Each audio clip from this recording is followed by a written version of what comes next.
With Fargo, your virtual assistant from Wells Fargo, you can quickly know what you spend on things like food. Fargo, what did I spend on groceries this month? Hey, Dad, can the guy stay for dinner? No. Learn more at wellsfargo.com/getfargo. Don't trust your shirts to watered-down detergent. Choose Tide with 2 times the cleaning ingredients.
Okay, doesn't work. Hold on. Hold on.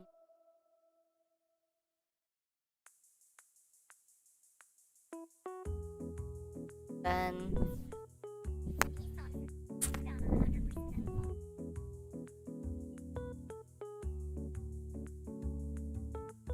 let me close some of these. We don't need these.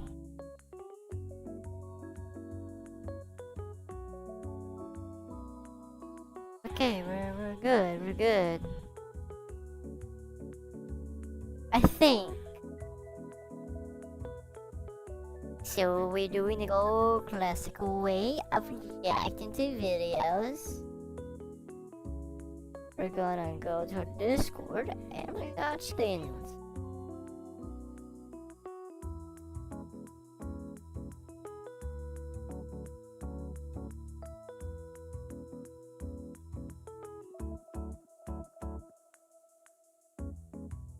Okay, let me fix this. Is it fixed? Let me hear myself.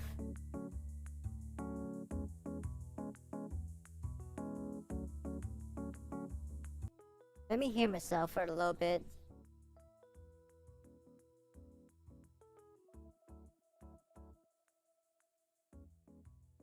Okay, let me.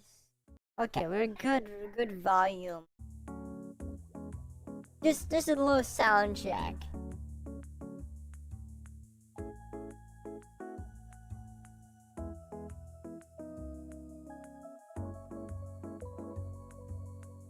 Okay, so we're gonna go to our Discord. Of course, our Discord are linked.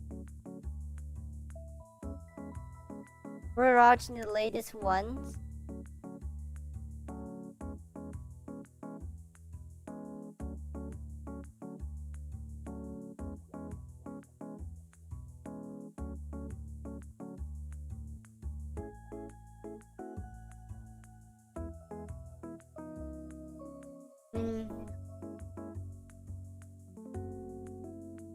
Let me do this for a bit.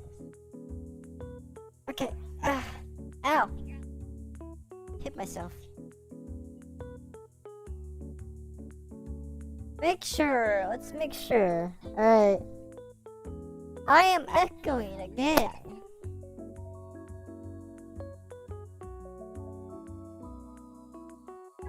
For some reason, I can't delete the first one because it'll delete all of it. No.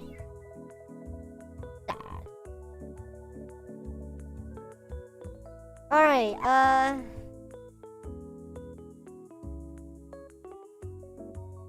we're watching from here. From the late, we all watched this. There's not much to react since my thing. My Discord is not that lively. First one reacting. This. Hold on. I knew this is gonna happen, yeah. Join Planet Fitness today and save $28 or more. Just $1 down, $15 a month. For nearly 50 years, Harbor Freight has been a reliable source for the widest variety. I must ask you to help defend the vehicle, or we may be crossed. Let's do this.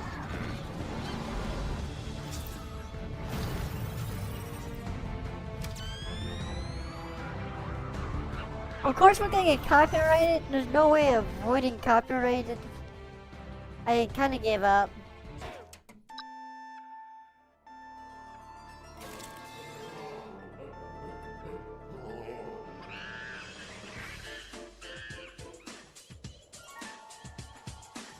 Realistic hunting games aren't something you see too often nowadays, but in the late 90s and 2000s, if you were in the States and went to a store that had games, you would always see a few of these lurking on the shelves. Franchises like the Deer Hunter series could get multiple releases in the same year. There were so many that there was a parody series that also had multiple entries. Now, on rare occasion a mainline one will sneak on a console, but they're mainly confined to mobile. In the late 2010s, these companies did see the writing on the wall. Peepaw might like hunting on his phone instead of a console or PC. Maybe they could target younger players. Oh.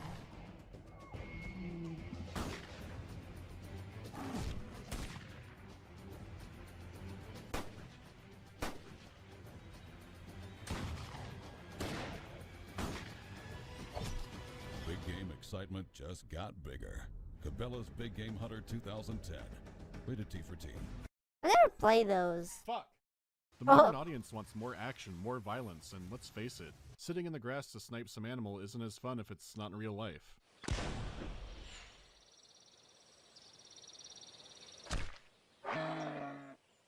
YouTube, by the way, I'm speechless.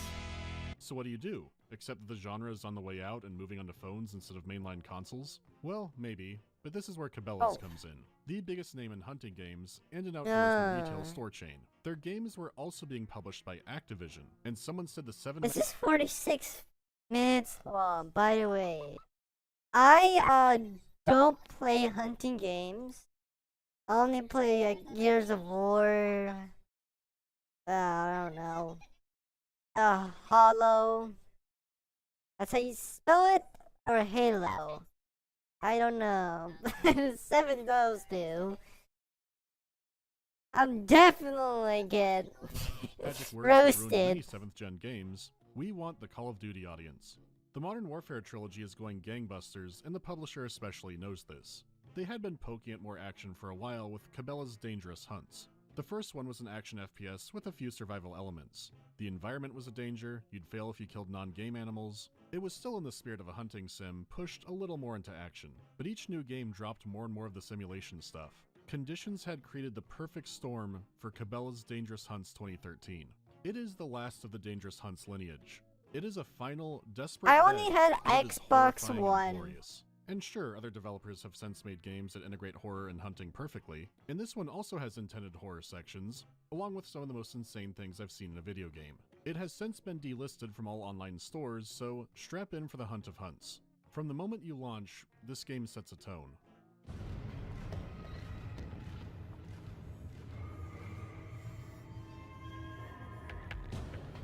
I would never Jesus play this. Christ. It reminds me a bit of the Killing Floor menu theme, which is incredibly appropriate for what's going to be happening. But unlike Killing Floor, this game does have a campaign. So let's begin.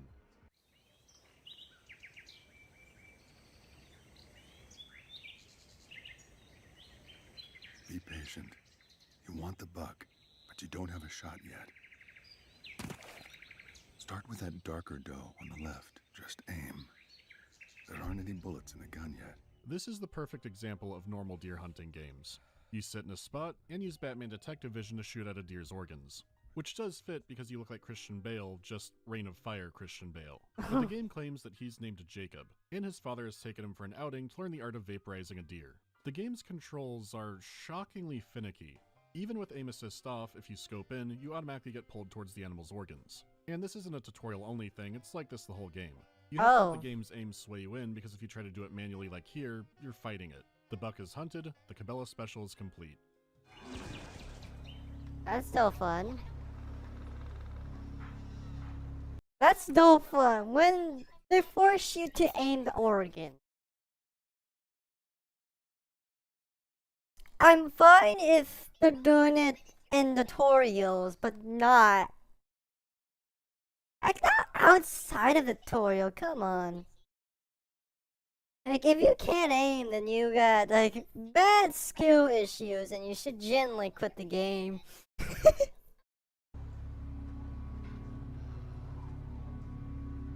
And then the music and slow pan up kind of frame it like it's the birth of a serial killer. Taking down this buck was like the cold open for a Brian Fuller Hannibal episode. Which Such dramatic opening. It holds on this a while, and then some months go by. Dad has taken his sons to hunt a grizzly bear, which is a bit deep end after your son has just learned how to shoot a deer. It could be for the honor of his house or something, but it's not yet explained. Jacob, behind you! Take the shot, Luke! Take the shot!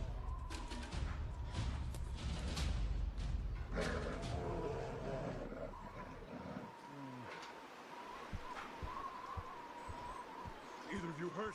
It's also a scarred, fucked up Resident Evil bear. Guys, that bear is dangerous. We've got to pull together and stay focused. Someone's gonna get killed, okay? Yeah, he didn't say or. I would look panicked too. Dad just declared that one must die this day. So, you and your bowl-cut brother are off to hunt the BOW bear. They then split up, and Jacob didn't tell anybody he had no ammo on him, which is a huge problem because the bear appears to have a cult of Timberwolf disciples.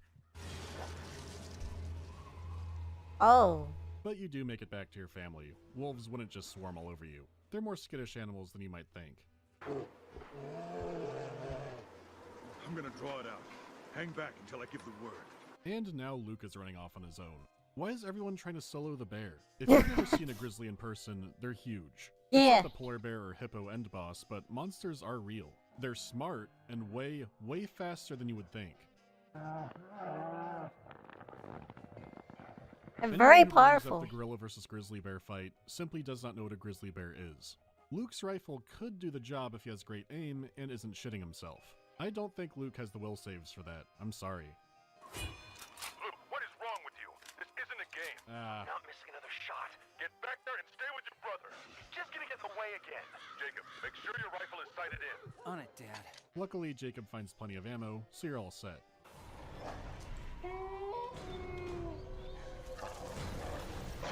Oh. The bear is summoning wolves. How? Keep calm, Jacob, and don't run. The only way to survive the hunt is to Stand your ground. That's exactly right. Make your stand and shoot. It's hard to figure out the exact hierarchy of the bear's forces, but the black wolves appear to be officers inside of it. So if you take down the black wolves, the others will scatter immediately. I'm okay. I'm okay. Great. Time to find your dumbass brother. Watch out! No! Dad!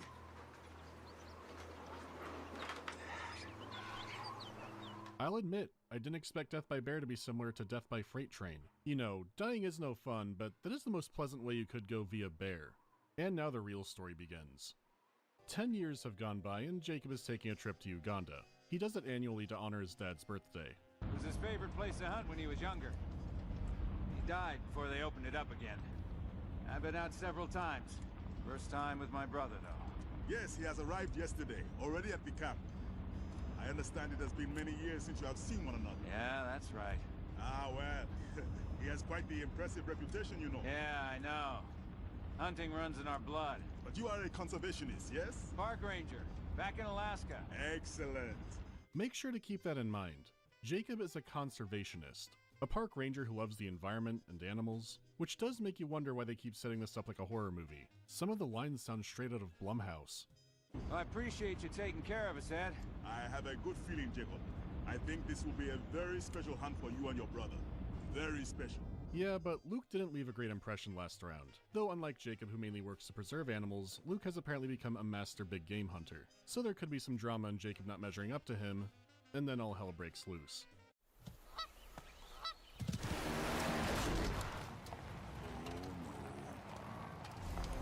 Hold on. Whoa! This could get bumpy, friend. Get Hold on, is that a bison? What is that? Sandstorm! Oh, sand. Sand is coming in the back. I need to close the window. I fear we could get caught in a stampede. I must ask you to help defend the vehicle, or we may be crossed. Defend the vehicle. Okay. I got one. Jesus Christ, do I have to kill every water buffalo? There's like 400 Oh, the of them. buffalo! Do Okay, sandstorms okay. actually cause I'm instant dumb. madness? It just keeps going. You can switch out weapons too.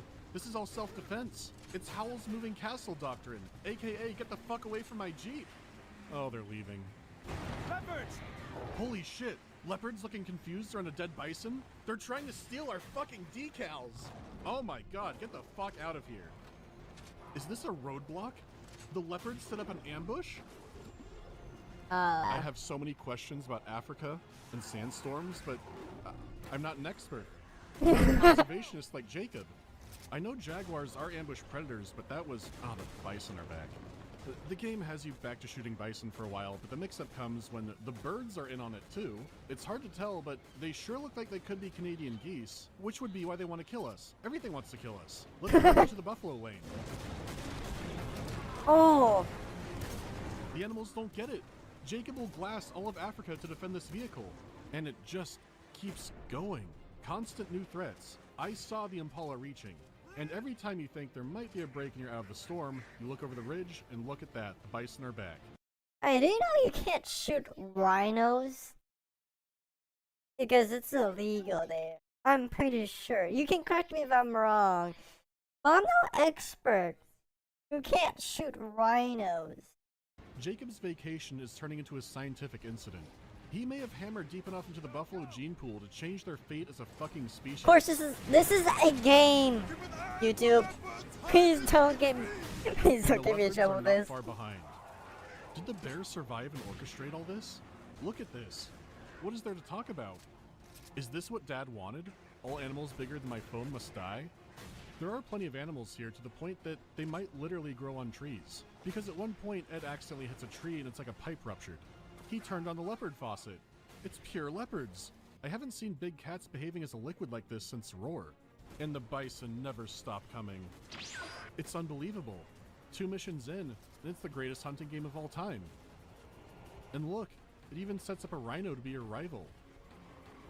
I'm not sure the WWF is going to buy self-defense anymore. And I mean the panda one, not the one Mr. House used to run. And get this, the lions want you dead too.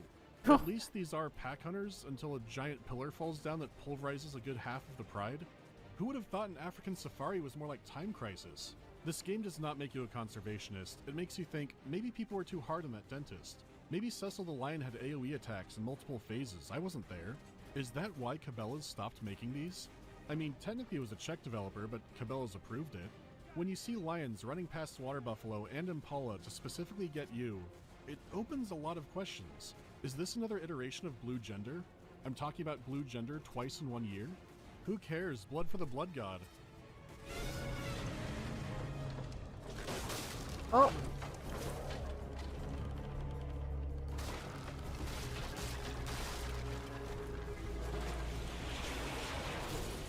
We will salvage what we can.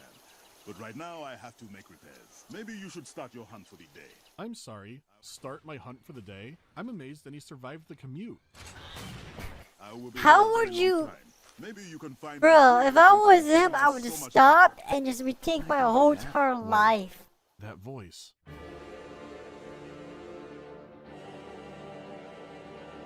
Oh! Oh! You can switch with the triangle button. Oh no. Your Shadow with his beloved and iconic handgun, and Christian Bale, which is perfect design and casting. Well, off we go on foot.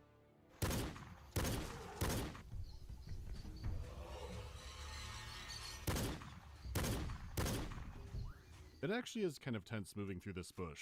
You have to scavenge for health and ammo, but at least you are leveling up your skills. You're pretty much guaranteed to max out Marksman, which gives you extra ammo. The others can be trickier and, of course. Now what you may not have known is this game is actually a Souls-like because you have a stamina meter and can dodge roll. And the Bison has some moves too, but you've seen plenty of them die already, so let's find something more exotic.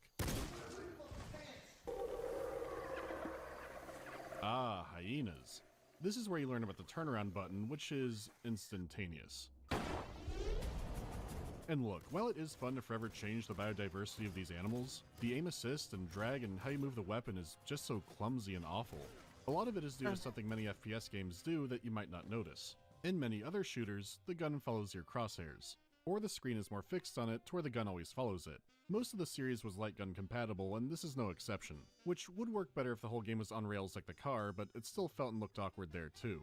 You can still use your sights, and most of the game is going to be on foot. So rather than trying to be a good on-rails shooter or a good FPS, it's in this weird hybrid zone. The game is trying to have set pieces, but my heart and soul want to call them incidents. We got past the car incident. Now we're entering the hyena zone. That's strange. The ranger station is always manned this time of the year. No matter. Get inside. You will be safe in the basement. Go into the basement of the abandoned ranger station. Oh god, this reminds me of the bear house in Condemned 2. Oh. Or? What the? There's hyenas everywhere. Jacob, you knew that on the way in. It doesn't stay dark for long as hyenas absolutely swarm the area. I think they're supposed to break in from outside the station, but I swear they sometimes spawn inside the building. It is endless snarling and growling and chittering, and they follow you through every inch of the building, including outside. These are the most obnoxious hyenas in video games. Well, released video games. Since 80s! Why are they so desperate? And then wham, a hyena officer has arrived. Again, like the wolves, demolishing 3 battalions of them won't discourage them, but taking out the leader will. When they're dealt with, you know what it is. Now, going back to your rival from earlier, the game tries to establish villain animals. This is hard to pull off for a number of reasons, with one being every animal is already trying to kill me, so they're all villains. Just to make the rhino from earlier a little bit more irredeemable, they show it fucking up an impala. But that wasn't the animal Ed said was a problem earlier. Maybe you can find that bull elephant that has given us so much trouble. Earlier, you did encounter elephants on the road too, but couldn't kill any. I just assumed this was because you weren't carrying an anti-tank rifle or something and just didn't have the caliber yet. And check out the dialogue here. Massive. It sounds like now is your chance! Take him down! They never say rhino, and the rhino boss fight is kind of bland and easy. And it moves a lot like how the bison already do. I have a theory about this. I am convinced that at one point you 1v1'd a bull elephant. They already had the model, and the pre-rendered cutscene had Ed wanting you to take care of it, but someone somewhere thought that would be in such bad taste or cause controversy to the point it got scrapped. The follow-up is also vague. Really. You must be eager to tell your brother you have taken such a trophy. Not that a rhino is much better, but I feel there's a story here. And Yeah, now flashback oh time. yeah, they're... Yeah, maybe you should get a kill under your belt before you start planning where to put all your trophies. Flashback. Let me see this. Critically endangered, so yeah. Yeah, I knew. Yeah, maybe you should get a kill under your belt before you start planning where to put all your trophies. That's why we're here. Try to keep up. That was Day to hunt. correct. It's always a good day to hunt. True, but I can't think of a better way to spend my birthday.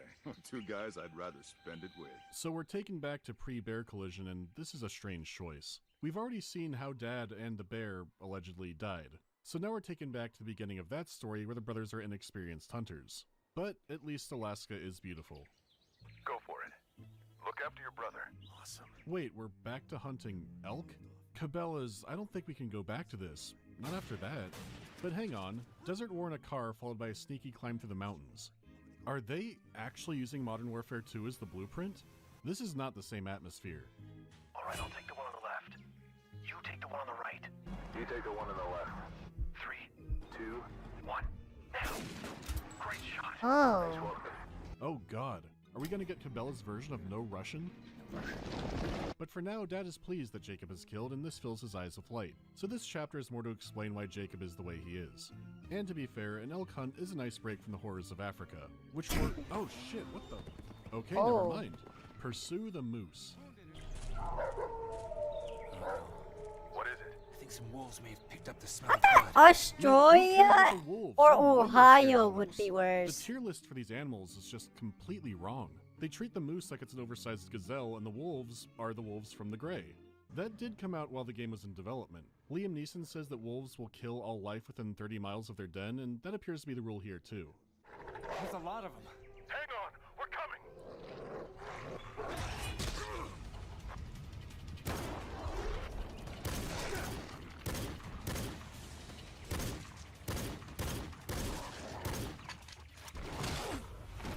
And remember, this all happened before the bear hunt, complete with a different black wolf. Now the scene could be how Jacob's fractured mind remembers things, but who knows?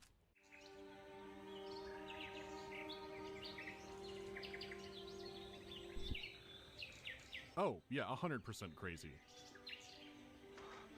Luke. Jacob, Is that Canderous? it's been a minute. Huh. Maybe more than a minute. But happy to see you. Glad you agreed to meet up. We always talked about coming out here together. We did. You remember what this weekend is? I guess you didn't want me to forget it. He may have followed in his footsteps and took over his job, but I'm not sure if he means park ranger or if Dad was the Ketchikan Doomslayer. Basically, I'm doubting him as a force of good. The Klingit people might have carved a 12-story tall shame pole of the man. I couldn't stay connected to that past. Come on. Trotting the globe, taking on dangerous game. Don't you think that's all about Dad? If you came here looking for answers, maybe you should just go home. I'm not going anywhere. I came to hunt. I need to get your brother to his own hunt as well. It's fine. I appreciate the lift. There are reports of an impala herd just inside the gorge. Should provide for an exhilarating hunt. Sounds perfect. An impala hunt also doesn't sound too exciting in comparison, but it sounds like Jacob's getting off a little at the idea. This is the fun part. Spectacular creatures.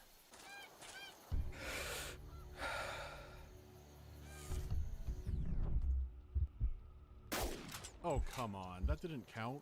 It is possible it was only wounded like the moose, but moose have way higher AC. Oh, it's because a jaguar had to steal it. Actually, it's because I didn't shoot the male impala.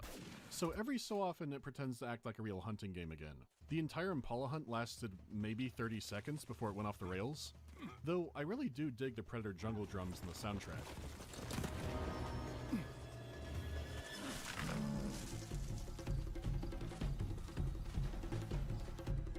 Gotta get out of here. These cats are everywhere. Yeah, impalas are over. It's jaguar time. You can use detective vision to see them perfectly, but that's not very sporty. I always thought jaguars were solitary hunters, but judging off the sounds, there are maybe 300 of them out here. This is Jaguar Thermopylae, and I have to be the Sword of Xerxes. But they're not formation fighters and are crafty ambushers. They spend the first while jumping around trees, screeching and trying to demoralize you. And you're always coming across ruins or ammo stashes from the unworthy warriors who died before you. I'm not yet sure what Cabela's means by these greater lore implications. It is very narrow, and I don't like that. Jesus!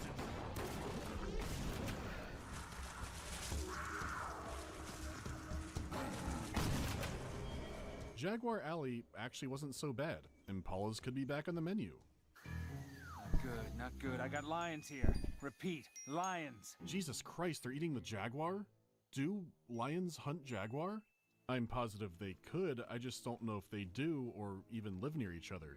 At least it is just another take out the alpha section, which saves a lot of headache. It seems like them being perched on the jaguar would be a warning that you're in for way more danger. And you know, that's fine. I've been shooting so many big cats already, god damn it. If I'm correct, jaguars live in the forest. You can correct me if I'm wrong. And lions live in Africa, very far away from the jungle. I think. Alright, I'm gonna stop. I'm too dumb. What happened to killing the scary one makes them go away? Lionesses actually do perform most of the hunting, but damn. There are so many lions, I'm just gonna leave. It turns out lions are like Nazgul or vampires where they don't want to come near running water. This may confirm the threat is somewhat demonic in nature. It's too bad Jacob is clumsy and slides directly into the geese lair. I'm fine. Just give me a sec to climb out of here. I can only be thankful they're not Canadian geese, who absolutely deserve Remington flash photography on site. But hang on, they are.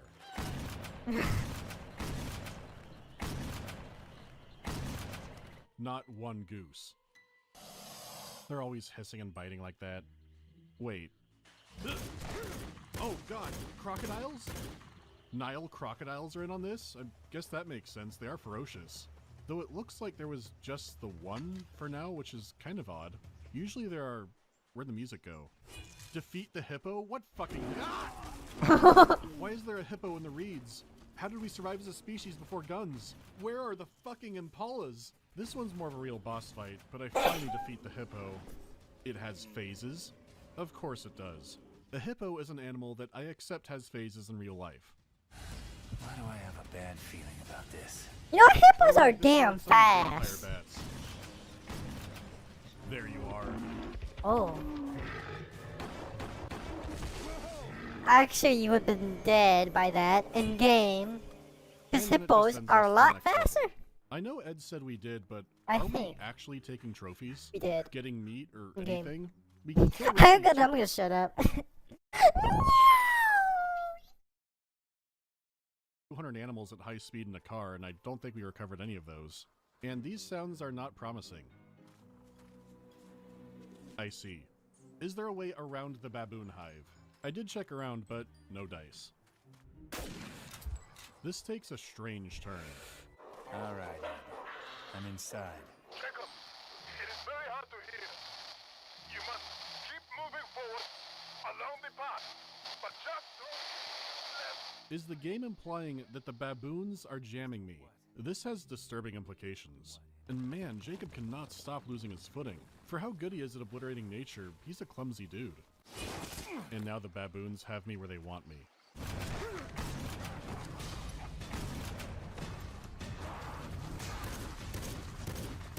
Maybe the jungle is driving me crazy, but the game is starting to remind me of Spec Ops: The Line. Like, if Spec Ops was an endorsement of all the events in its story. I saw a Let's Play of Homefront like that once. Copy that. Launching white phosphorus.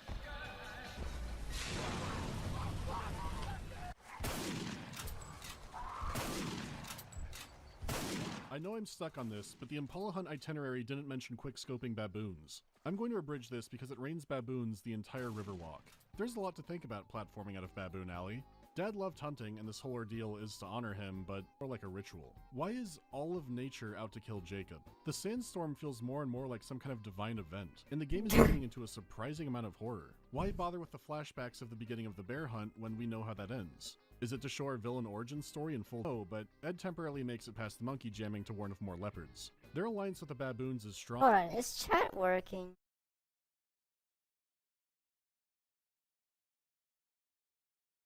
Are you? Hi, Mom.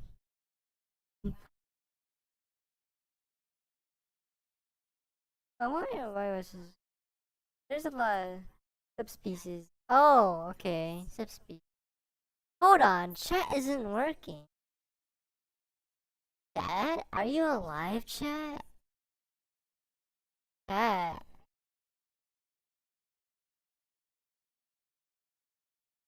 Chat.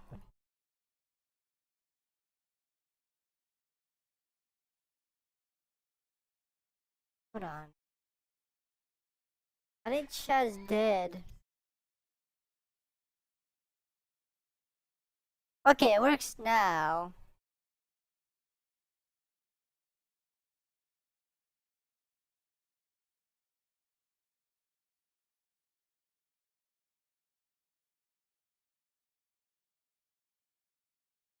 We gotta make sure. Okay, it works. You just give it time. Alright, I fixed chat. And even with music off, they still get violent horror stings.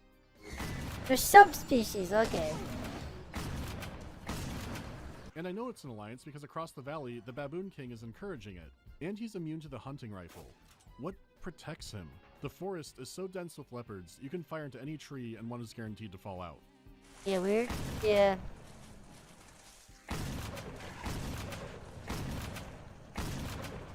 What's wrong with this place? Well, there could be an answer because you catch sight of a structure. It's hard to get a good look. Just here chilling? But it appears to be a crumbling stone one, which is unusual for a jungled mountain pass in Uganda. So that's weird on its own, but it gets stranger. It's still functioning. What civilization built this? For now, I'm going to call the builders of this the Ancient Ones. The Ancient Ones rigged the door to close nearly immediately, and its purpose is obvious because the baboons still use it as intended. It's a gladiator arena.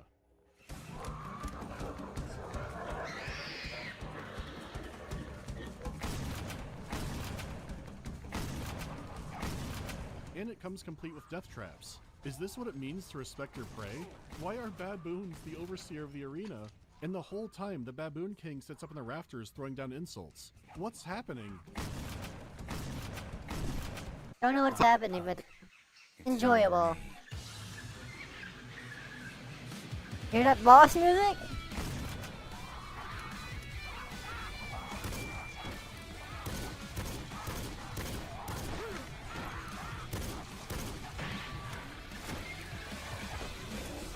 You are a conservationist, yes?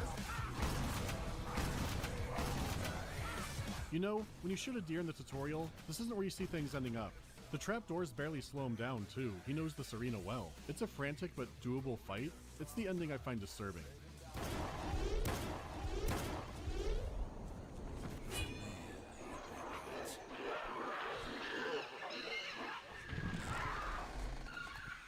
You don't push a button.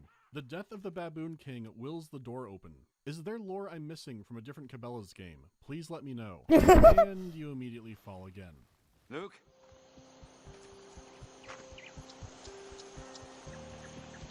That's enough. I don't know what this is, but I'm here. Boomstick going boom. That's what. What are you talking about? He has a journal of... Yeah? I can only assume he's seeing things we don't. Oh, here we go again. One for the history books. Ned, you there? I'm here. Hey, sorry on your day off, but it looks like we got a possible grizzly attack up on the mountain. Okay, Dad is off to hunt the bear, and Luke is being trouble again. You going? Relax, jeez. Just gonna take a look. He's moved about... Where'd you go? Come on, there's an old sawmill down here. Come on, there's an old sawmill down here. At least Jacob means to fall here. Where are you, Luke? In the old sawmill. There's mountain lions all over. I see him. I'm getting out of here. It looks like Resident Evil Village. Why is this happening? The way shadows are cast in the atmosphere, this is a straight up... The way shadows are cast in the atmosphere, this is a straight up horror section. That is a horror section. That is a straight up. What is this? Straight up. What is this? Horror type thing. Horror type thing. When you start playing right, you think... When you start playing right, you think the car massacre has to be the height of how ridiculous the game is. Which is still kind of true, but it doesn't stop surprising me with what it keeps pulling out. It looks safe to reload. Oh. They wait until they hear you reloading? Don't know this game. I know the main character trauma when I see it. 10 years on and I still cannot believe this is what the game is.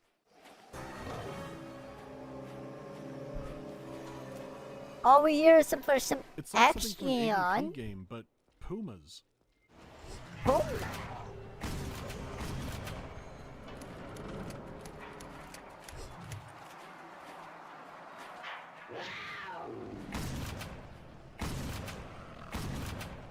It is funny they use the big cat stock sound effect, but really, what makes the game so silly and great is that these are just animals. They aren't crazy mutated creatures or some kind of bioweapon, they're just normal mountain lions. Mutated creatures or some kind of bioweapon, they're just normal mountain lions. Which makes the plot fucking insane. Hey, this gate is locked. How'd you get out of here? I don't know. I just ran. The security gate is shut because the mountain lions have cut the power. How can they cut the power, man? They're animals. Jacob does restore it, and I promise you, many mountain lions died to get back here. Then while following Luke, you notice a buck, so just snipe that down and keep walking. We're also losing his signal because the wolves or pumas are jamming us too. I'm going to guess wolves because without exaggeration, you kill about 80 wolves here. They emerge from random 80 wolves? wolves? Bonsai charges and are relentless. The amount of wolves you gun down is a thing of legends.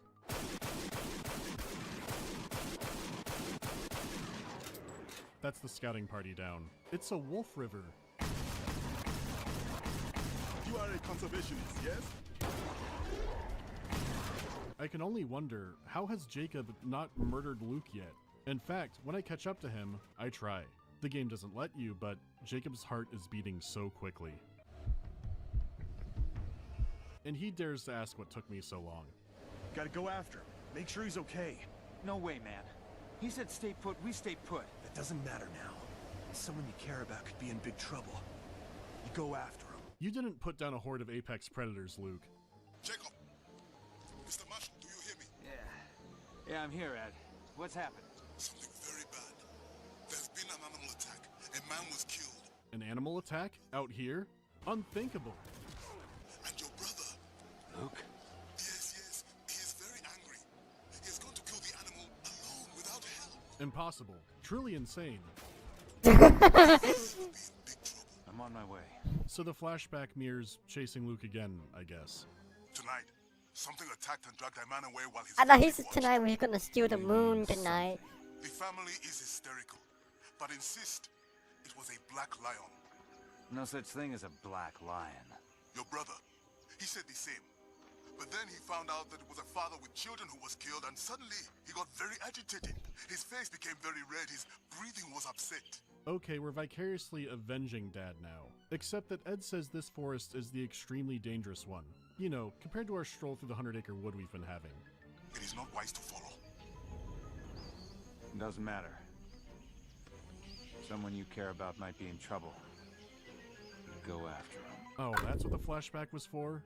What do you know about this black lion? The children, they just kept saying, Black Lion, Black Lion. It was very dark, but... Exactly.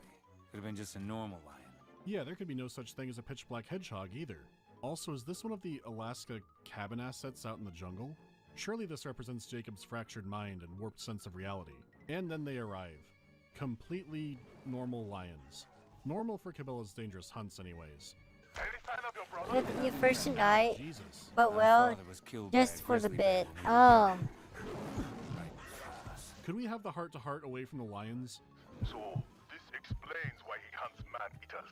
World-class reputation. And now he thinks it is his duty to try and save these children's father from his same fate. Wait, you said killed and then dragged away. Come on, Luke. I know you're out here. I found your pictures back at the camp. All the trophies you killed. I over the can't go years. camping, bro. I don't know how you understand camping. And why you're doing this now. This is also disjointed, but was also obvious. Does Jacob think Luke would only kill bears specifically to get over what happened? Also, are we in an Ancient One city? So much is happening so suddenly. Whoa, what was that? Okay, that is not a lion. Or a panther. Oh my god. The animals are setting traps now. The jaguars set up an ambush. And wow, it feels bad to control. This is no Dead Space 2, Tram. So you escape the trap incident, and for the first time all game, you get a new weapon. This was during the height of FPS games having a bow or crossbow that was supremely overpowered, but this one sucks. Sure, it can one-shot a leopard, but you're facing down battalions of leopards, and it's just too slow. And it looks like the lions are not aligned with the baboons. Jacob foolishly stands near a ledge, and we all know what happens when he does that, and cue the entire pride launching a full frontal assault. You could make a music out of that. The scenery changes back to leopards, while Luke continues to ignore your radio calls. Even though I just got the crossbow, it sure feels like the final gauntlet of the game. Endless big cat attacks with more and more Alaskan cabins in the scenery, along with the strange stone structures left behind by the Ancient Ones. It is incredible that they tried to attach any real story to what you're witnessing here. I mean, to break it down, Luke pulled Jacob up to safety instead of taking a shot on the bear, and this is why he travels the world hunting big game, and especially man-eaters. Got it. But Jacob seems about 1,000,000 times more lethal, and you get very little about him. And then you get a development that's straight out of War of the Worlds.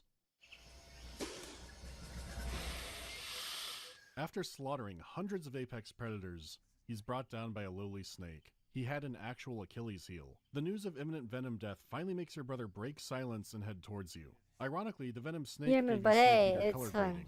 Your health is always dropping, but there are about 5,000 health packs in the ground, along with more leopard traps. But at least it is an endurance round that doesn't involve pure shooting. There is still a lot. But finally, after soaking up every health kit you can find and passing out, your brother arrives with a health kit. Though now that I see him in this lighting, he looks more like a roided up revolver ocelot. Survive. Look, Dad's waiting for us up ahead. Oh, you can't be real. Another flashback? What else is there to tell? This group I guess is the trying to bears here, and maybe these will figure out- eventually find out go how past when to Dad camp. died. Like Oh. maybe the bear faked his death and we have to hunt him ourselves. I can't camp. There are I could wolves never left here. survive camping. Not for I'll long, be I for guess. so real. It does I'll turn out never the wolves survive are weak camping. to platforming.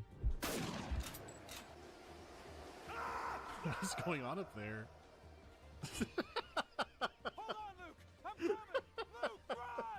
That was like an actual Looney Tunes bit. I'm getting close to my breaking point with the game. Every time I play this, at some point, I just sink into an incoherent I have no puddle problems because with it just mosquitoes hits me here. when I'm playing. Yeah. What is it with this family and ledges? So he's stuck out there on the ice, and he provides sniper cover, and kill maybe 100 more wolves?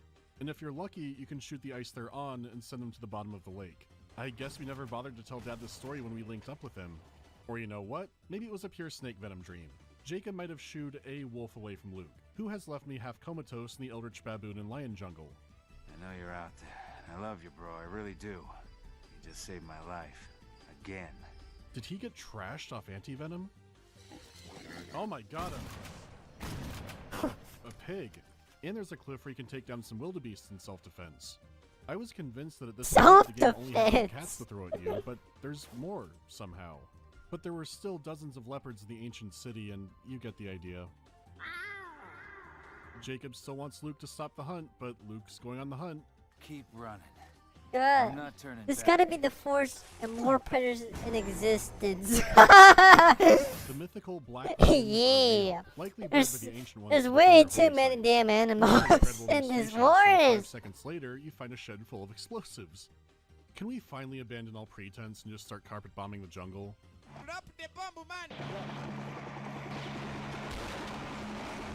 Why don't you just delete the forest? End game.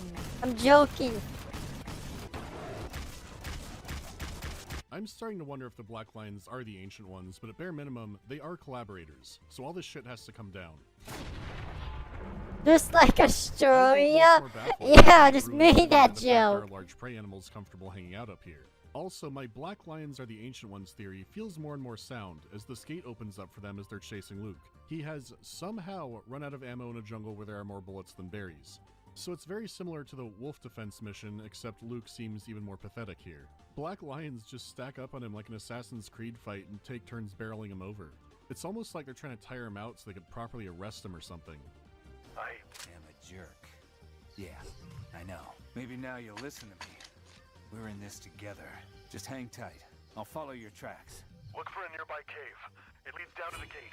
For being so elusive, there are hundreds of Black Lions out here, and you get into this pattern of slaughter Black Lions, enter a new ruin, save your brother, then kill more lions. The story said he was, but Luke does not strike me as the master man-eater slayer. Then, finally, you drive off the lions, and you're back with your brother.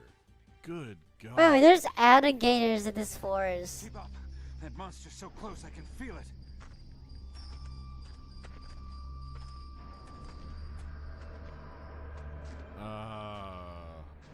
Getting close. I can feel it. Okay, so the game is saying the Black Lion hunt is a direct parallel to the grizzly bear hunt. Luke helped someone instead of shooting an animal, which I guess was the wrong choice because Dad died from it. So the new lesson should be to shoot the animal with no hesitation, which the game has been training you for. But all these flashbacks mainly involve shooting wolves and then falling down. Though this final flashback does have a conclusion to the wolf arc. It looks like the wolf commander tells the grizzly that the entire wolf horde has been obliterated. The bear roars something that roughly translates to "give me back my legions" and then slaps the shit out of him. Wolves are attacking, my lord. Or maybe some survived. They could be the bear's honor guard. What's bizarre is you go through all these wolves and then have a boss fight with the bear, which you know is gonna make it, even when he fakes his assassination by your hands. I don't know if these flashbacks are supposed to be taken as fact. When you first play the game, it seems like bringing the brothers on the bear hunt is a terrible idea because of their inexperience. My eyes! These flashbacks only showed that Jacob was a master of life and death practically the whole time. Because he doesn't kill the bear here, that means you're not playing through a delusional wish fulfillment. The game is extremely repetitive, but if the theme is always shoot first, then at least that is appropriate. That is completely in line with the entire campaign. If I hadn't been afraid to finish the job, Dad would still be here. That's worth this death wish. We were kids. It's nobody's fault. Anyway, all that matters now is taking out this man-eater, right? Absolutely.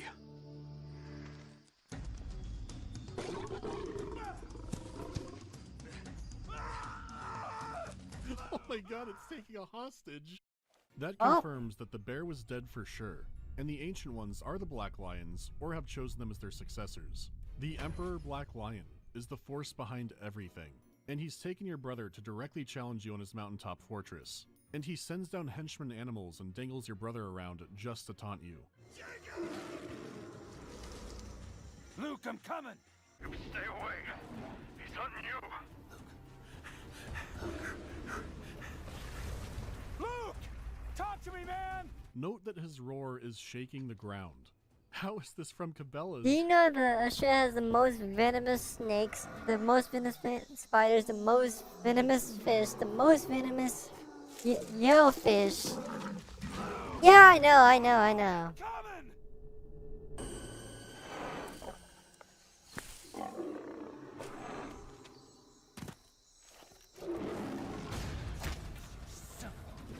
At last, the final boss of nature.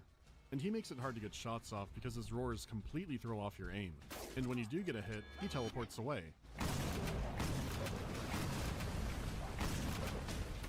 The lion has magic.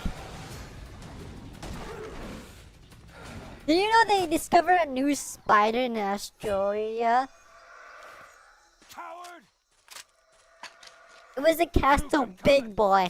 Jacob can get a They hold of name his it brother, that. But with what happened last time, Forgive me! Okay. Take the shot! No! You don't have a choice. Climb.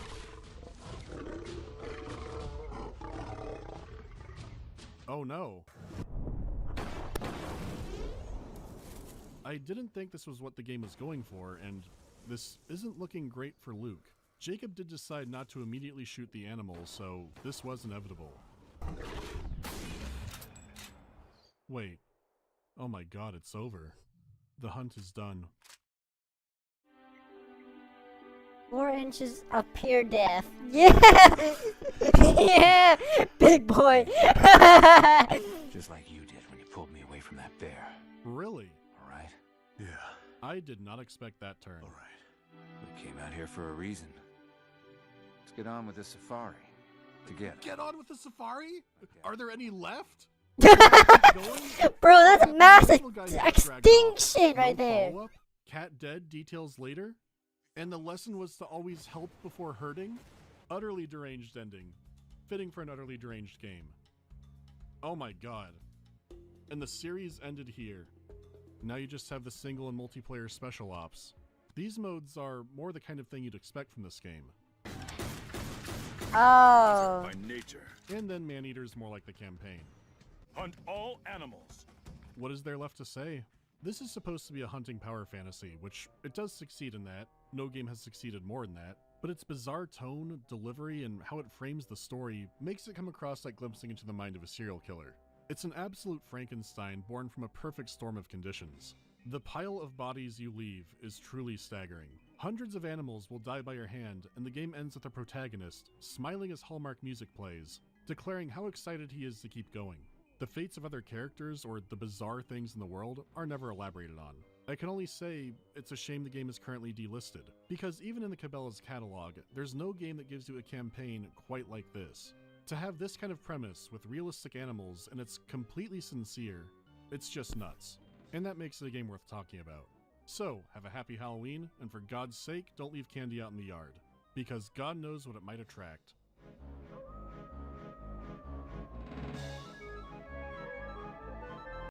Oh, yo. Did my model crashed?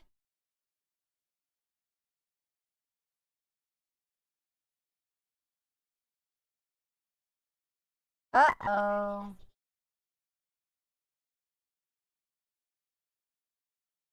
My model crashed.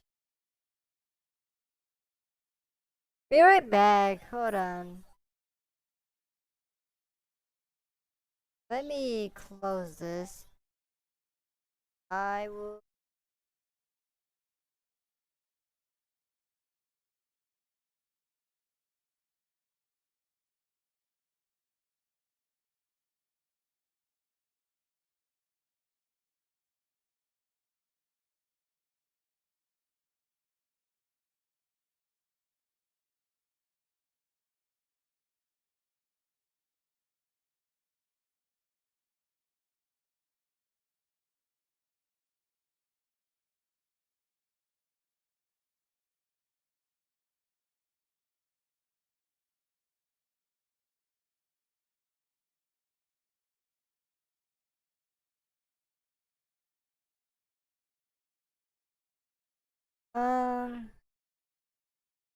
Fix.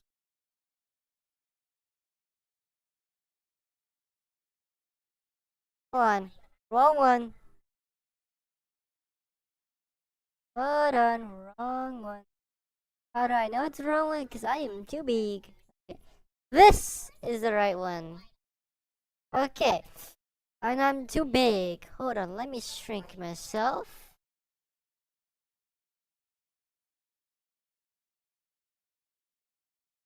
We're back. We're so back. Okay. Nature's favorite menace. Build a website you love with Wix. Let's look at nature's favorite menace. Oh my god! Mama, come get it! Oh Lord, grab the girl hand. Oh Lord, you are Broken.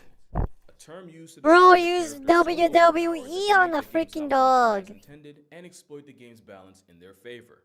Well, if cats aren't the most broken animals on the planet, God must have discontinued first place. I talk a lot about animals that got shafted by evolution. In fact, my most popular video today was about 10 of them. Well, if I ever do a video on nature's favorites, cats would surely be at the very top. Cats are arguably the most successful predators we've ever seen. With so many overpowered abilities, you'd swear it was plot armor. I don't even want to make this intro too long, so here's 10 superpowers your cat has that you may or may not have known. And number 1, 0 fall damage. You've probably heard that cats always land on their feet, but the real flex is being able to fall from heights that would have any human furnishing a coffin.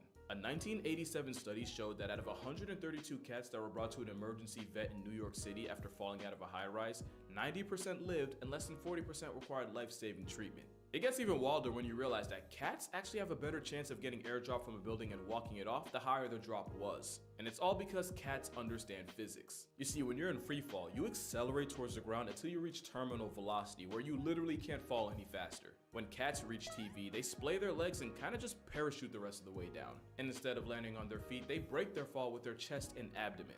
Obviously, they don't completely tank the hit, but thanks to their relatively large surface area to weight ratio, they maximize the points of contact that smack the ground and therefore minimize the damage. And since cats apparently have lifelong beef with gravity, cats that reach terminal velocity instinctively know not to tense up, but instead relax and basically turn themselves into a kite on the way down. The thing is, if they don't have time to reach terminal velocity, they end up getting hurt way worse. So like, in a weird twist, cats that fall from 2 to 7 stories actually end up more down bad than the ones that touch Earth from 10 stories up. In fact, cats have about a 95% chance of falling from 10 stories and living. Meanwhile, the average human has a 95% chance of getting outlined with chalk. Oh, and don't think the cutoff's 10 stories either. One cat named Sabrina took a 32-story express trip to the ground and walked away with only a punctured lung and a chipped tooth. Not to mention she was released and sent home 2 days later.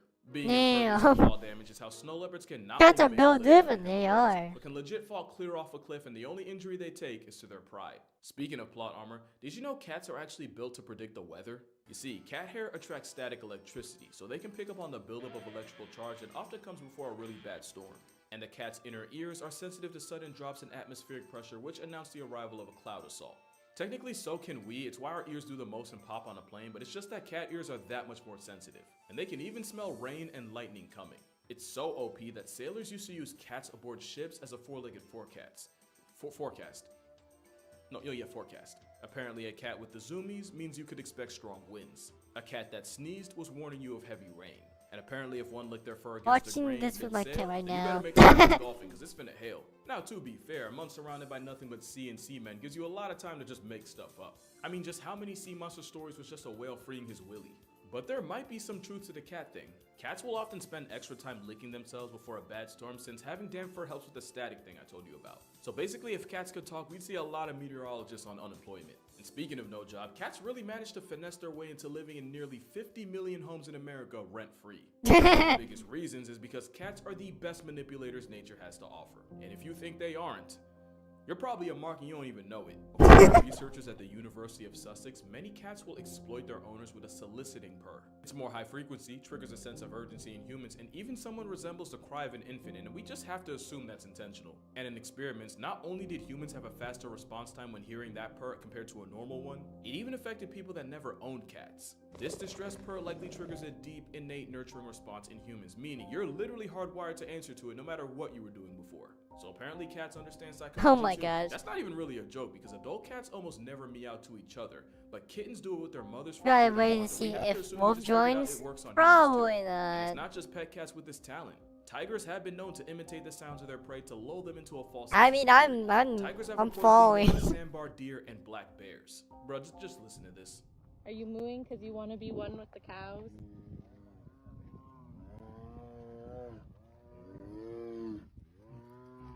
I don't think that's how you trick cows into coming over.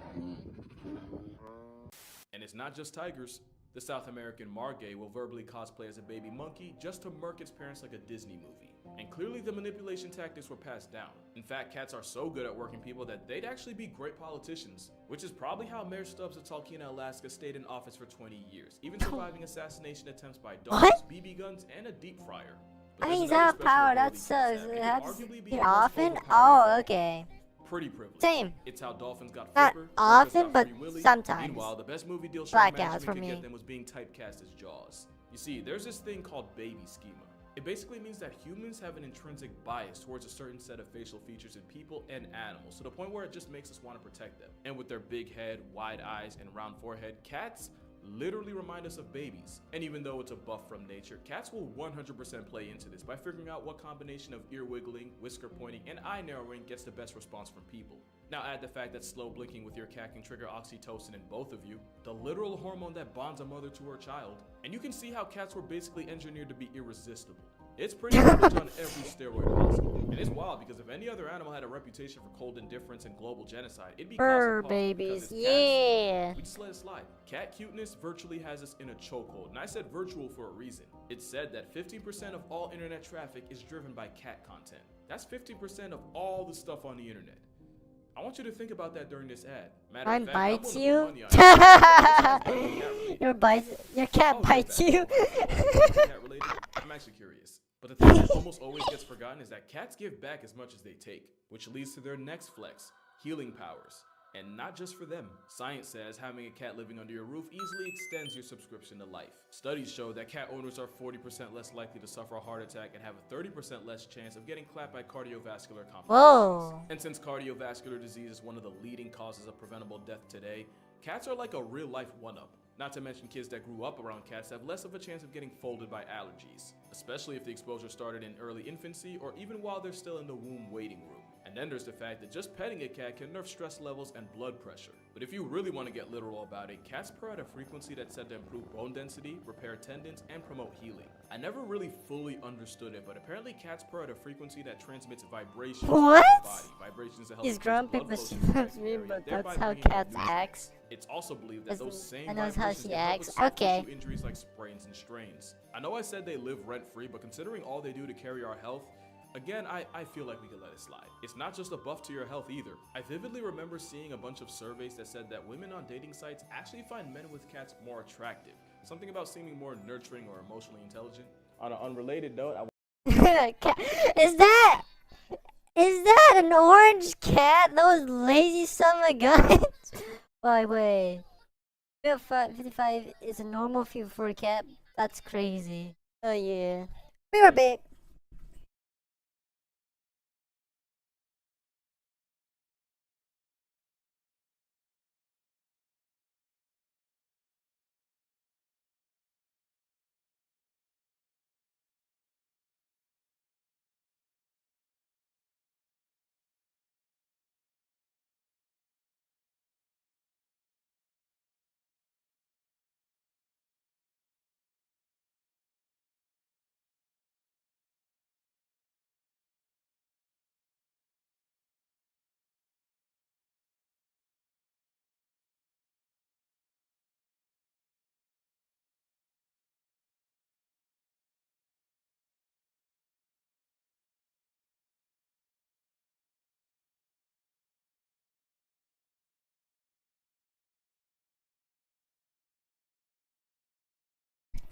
Alright, Mike. Guys, do you feel like we had more time when summer was open? Want y'all to meet my editor and content manager, Aslan. Say hi, Aslan. Say hi. I don't know why, but I always think orange cats are the most laziest Apparently ones. there was a switch up, and now women find cat owners less attractive. So on another unrelated note, yeah, he isn't mine. I'm actually just cat sitting for a friend. Shout out to you, Yusuf. Yeah, but anyway, cat claw armor is so strong that it might just be able to save you from cancer. We've all heard the stories of feline physicians detecting it in people before anyone else could. Cats have a sense of smell about 14 times stronger than humans, with their 200 million odor receptors to our pitiful, almost embarrassing That's a chunky cat. Garfield moment. These VOCs leave the body through sweat and breath, and there's a lot of respected researchers out there that will die on the hill that cats can sniff it out the same way dogs can. In 2018, rescue cat Mia climbed on owner Michelle Pearson's chest and wouldn't get off for anything, sniffing and pawing at, the right one, while also meowing and looking at her, as cats do. It wasn't until her husband checked for himself that he felt the telltale lump, and that's how the cat that was rescued from certain death ended up returning the favor and saving her owner from stage 2 breast cancer. And that's not even much of a reach, considering there's also stories of cats warning their diabetic owners of their potentially fatally low blood sugar. Either that, or cats can see the future and they'll choose to keep you in theirs if they like you enough. And even that's low-key valid, considering superpower number 7 is that cats have ultra instinct. Those whiskers can detect sudden changes in air currents to figure out the size, shape, and speed of nearby objects. It's like a whole radar system growing out of their face, and it's how a blindfolded cat is still hell on earth for any mouse in the area. Bro, I still don't think you're understanding just how much of a cheat whiskers are. Cats can even use their whiskers to figure out what direction their prey is trying to dodge it in right before they pounce, allowing them to cut off any possible escape routes. Now to us, it's interesting and pretty cool, but to a mouse trying to make it home to his family, that's gotta be some bullshit. And cats don't just have them on their face, they have whiskers all over. And you can't even play dead with the cat since they have carpal whiskers that allow them to tell if their prey is playing or, actually past tense. And honestly, this might be the most broken ability cats have. It's basically impossible to catch a cat slipping. They don't have to hear you, they don't even have to smell you. All it takes is a smallest change in air currents to dry snitch on you. That's but insanely as predators, cats are the broken. ones that do the sneaking, which only makes their next ability even more of a jihad for their prey. Superpower number 8. Cats are athletic freaks of nature. No, seriously, cats are the most athletic group of animals on Earth, and I'ma stand on that. On speed, cheetahs can go 0 to 60 in 3 seconds and can peak out at over 70 miles per hour. A cheetah on a Sunday morning jog can still get pulled over on the turnpike. Ain't that crazy? Want to see some long jumping? Cougars can clear 45 feet horizontally on an off day. You want to see a cat get high minus the catnip? The serval jumps so high that their meal prep literally involves pimp slapping birds right out of the air. And for powerlifting, here we have a literal deadlift by a leopard using only its teeth. Yes, that is a rhino. Yes, that is a giraffe. And speaking of leopards, they're also gymnasts on steroids that turn trees into jungle gyms. And if you think you're safe from the smoke and water, keep in mind that the caiman is part of one of the most successful group of predators in history. And all it took was an aquatic equalizer in the form of a cat to wreck their entire game plan. Not to mention jaguars have been seen swimming clear across the Panama Canal. Yeah, that one. Also, they have a hydraulic press for a jaw. God help you if you get caught in it. And all I need to say about tigers is that this is an Indian gar, and even this walking Red Bull logo can get choked out by a 500-pound striped Giggle Garfield. And I don't even need to say anything about lions. Those triceps speak for themselves. That's I kind of Cats are nature's forgets the population physics control. There isn't exist. anywhere on the outside of the devil's ice rink that doesn't have some kind of cat running it. Even the travel-sized ones are a menace. The deadliest cat in the world is the African black-footed cat, and because of their metabolism, not only can they catch up to 15 bodies a night, they also have a hunting success rate of 60%. Not even lions, tigers, and leopards can touch that. There's a reason why domestic cats put billions of animals on shirts a year.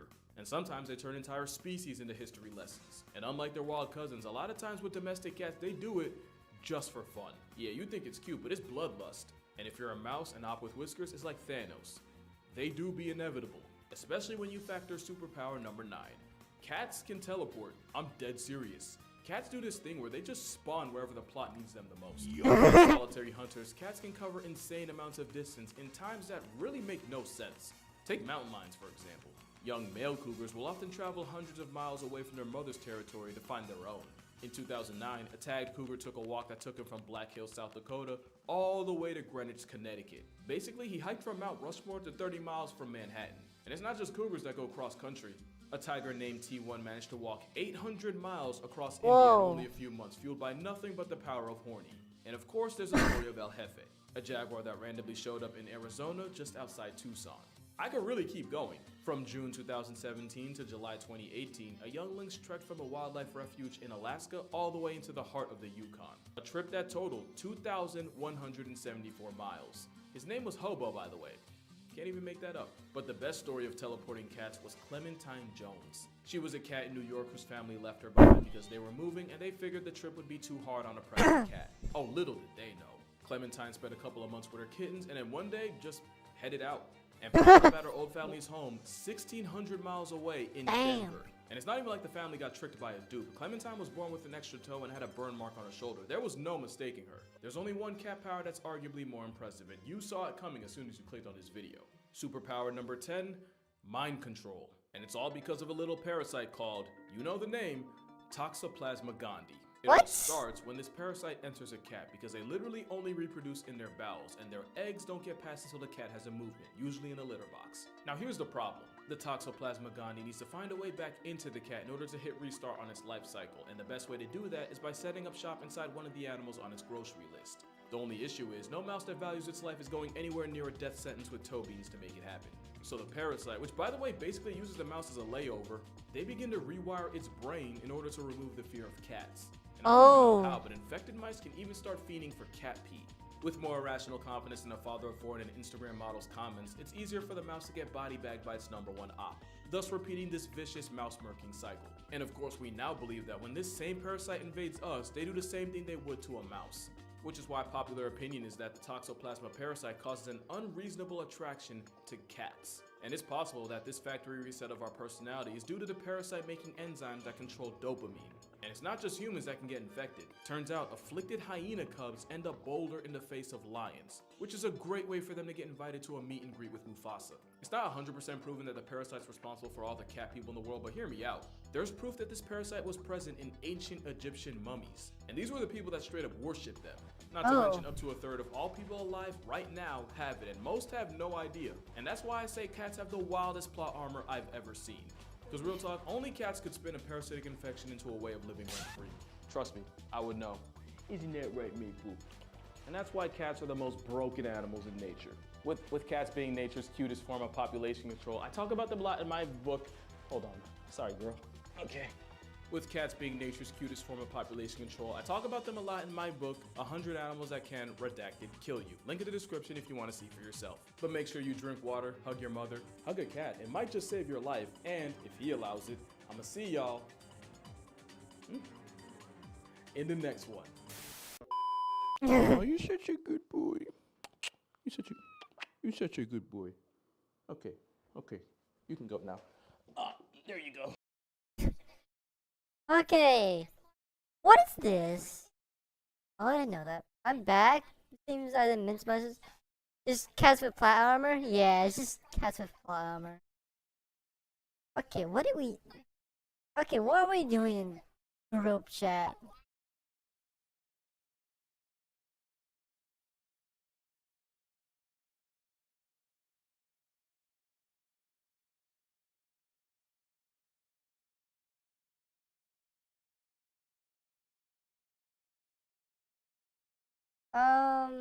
Proof says, oh,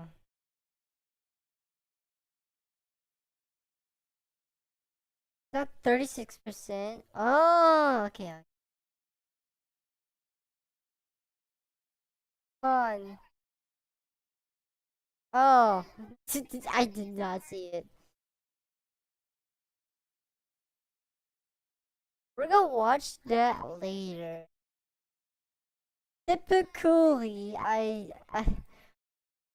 don't watch kind of these videos, but I'll watch it because it's important to know what happens. We watch that later. We watch all the funny stuff and the sad stuff later. At Planet Fitness, no two members are alike, but they all have one thing in common.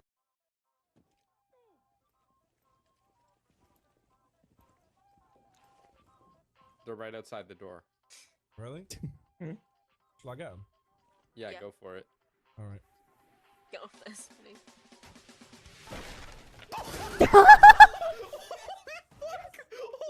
Oh my gosh.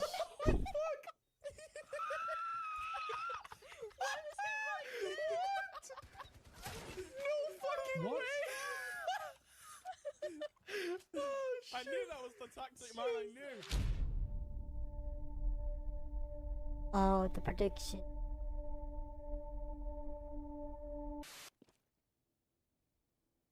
Ready? Wrecked in 3, 2, 1. Oh.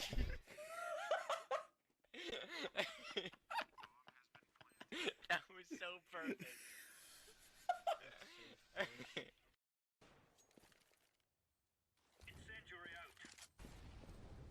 Wrecked in 3, 2, 1. Oh.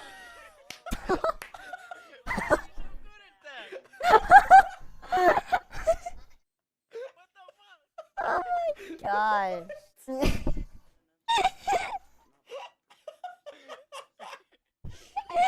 I'm Nostradamus. Oh, you're just The good. capture area is about to unlock. We don't have much time. Whoa. Don't worry, I'll end it right here. That's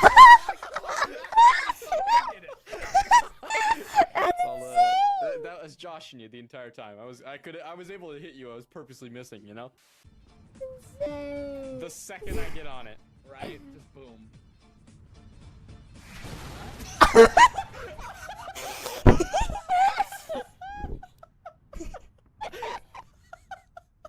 Everyone is watching.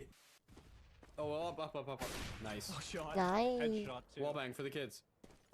I don't think I can wallbang that. You can wallbang the little garage door and the He's right behind that door for sure. Or quad. Shoot through quad. The door. Or the That right there? yeah, concrete. Oh my gosh! How? How? Guys? Please get this! Guys? I can't. That's insane. Put your shield down. It was a prank. Now put your shield down. Because when he peeks you, he won't expect it. Yeah. He will now because he heard it. Because you were very, very Nah. fucking loud. He's gonna think it's someone else.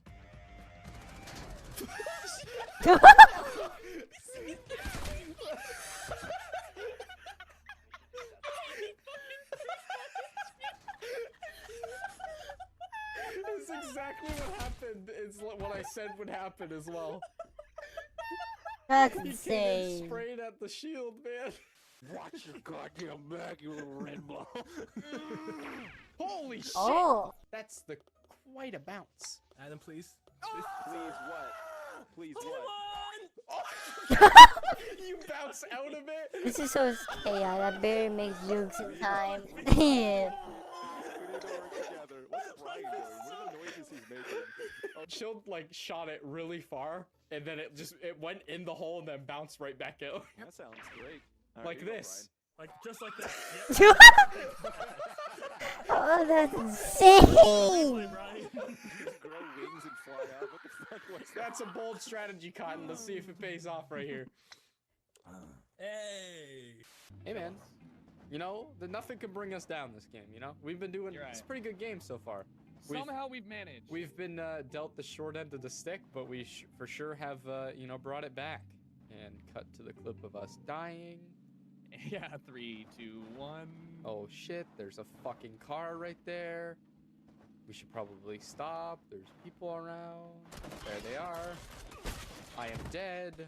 Okay, this is the clip right here. That's the clip.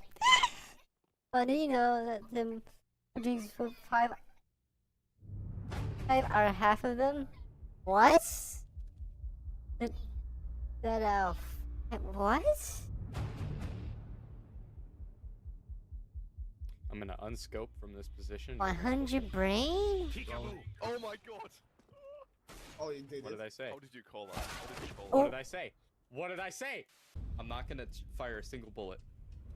15 seconds. Oh, she's going around. She's going around. She's gonna go through the window. 10 seconds to go. She's at the window. She's. Oh my. Yo, the tables have turned, moi. I'm not gonna fire a single bullet. Good night. Wow. You run out there, you get 2 kills. There's 1. There's 2. See, told you. Right now. Smithy, are you a magician?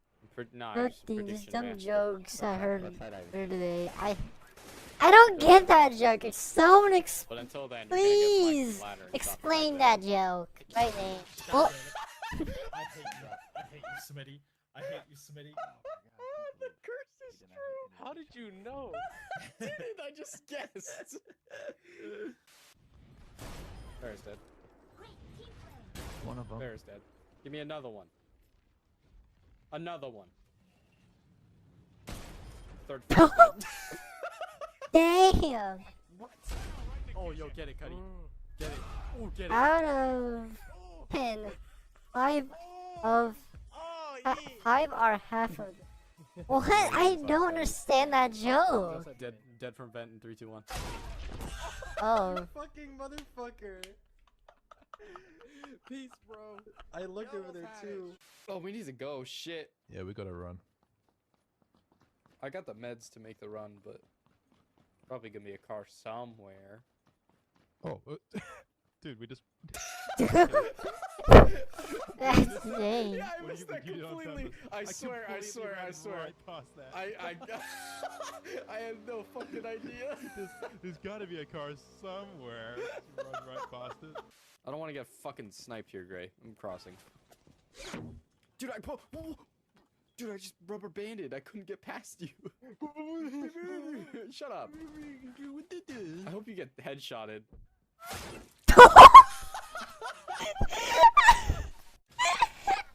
First shadow case drop equals first shadow daggers, boys. What the fuck? What?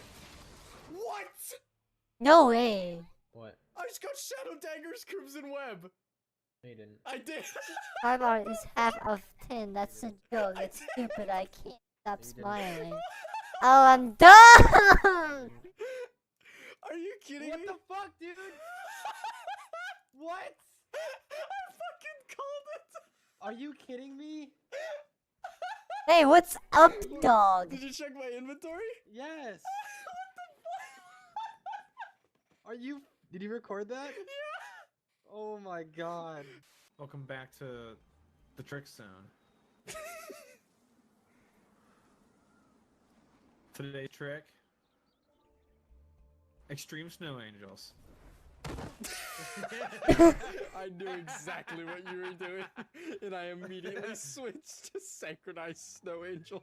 Whoa, whoa, whoa! Hold on there, Skip. Before this outro rolls, I gotta explain this video a bit, okay? Because you know, some of you may not understand what the hell this is, and you know that's kind of surprising because you know it's kind of a thing on my channel. Or maybe this is like the first video you're ever seeing from me ever. Like you've never stumbled across my channel and this video happened to be the one you're on. If so, welcome to this interesting debacle of content I have on here. Now this lovely little compilation was thrown together by another YouTuber named Dan's Other Clone, and I want to say immediately that when this outro rolls that his channel will be linked in the subscribe here portion of the outro. Go show him some love, he definitely deserves it for the amount of time he put into these. But after talking to him for a little bit and having these videos pique my interest because they literally popped up in my recommended and I thought that was really cool, I asked if it would be cool if I could upload them on my channel as well, which I know is a bit ironic seeing as I'm asking permission to use my own content, but Here we are, YouTube 2018, right? I'm just a nice guy, okay? I would like to request, though, if you are interested in making compilations of my videos of any sort of form, I'm just saying, please, I prefer if it's not monetized and credit is given where it's due, proper links and stuff like that to my channel,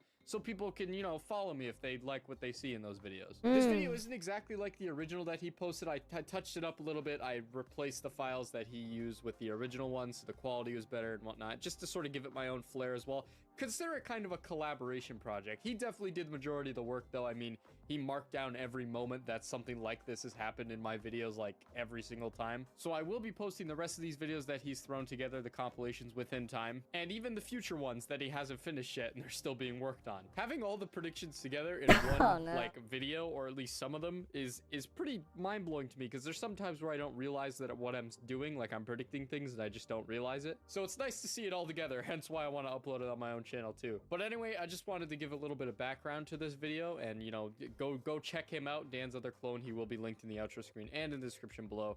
Go check him out, show him some love. But I want to say thank you so much for watching the video. If you did enjoy it, make sure to leave a like. If you want to see the other ones, let me know. Like I said, I will post them in time. I love you guys so much. Thank you for all the support recently. It's been insane. Thank you again for watching. I love you guys, and I'll see you guys later. That's the end. Oh well. Let me link the video. You know, it's proper manners to do this. You know, when you ever watch a video,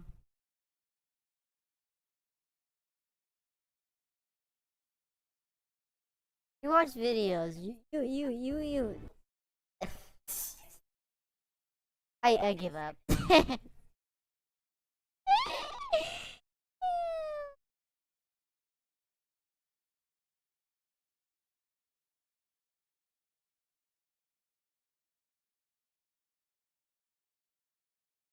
Because no one gives a shit.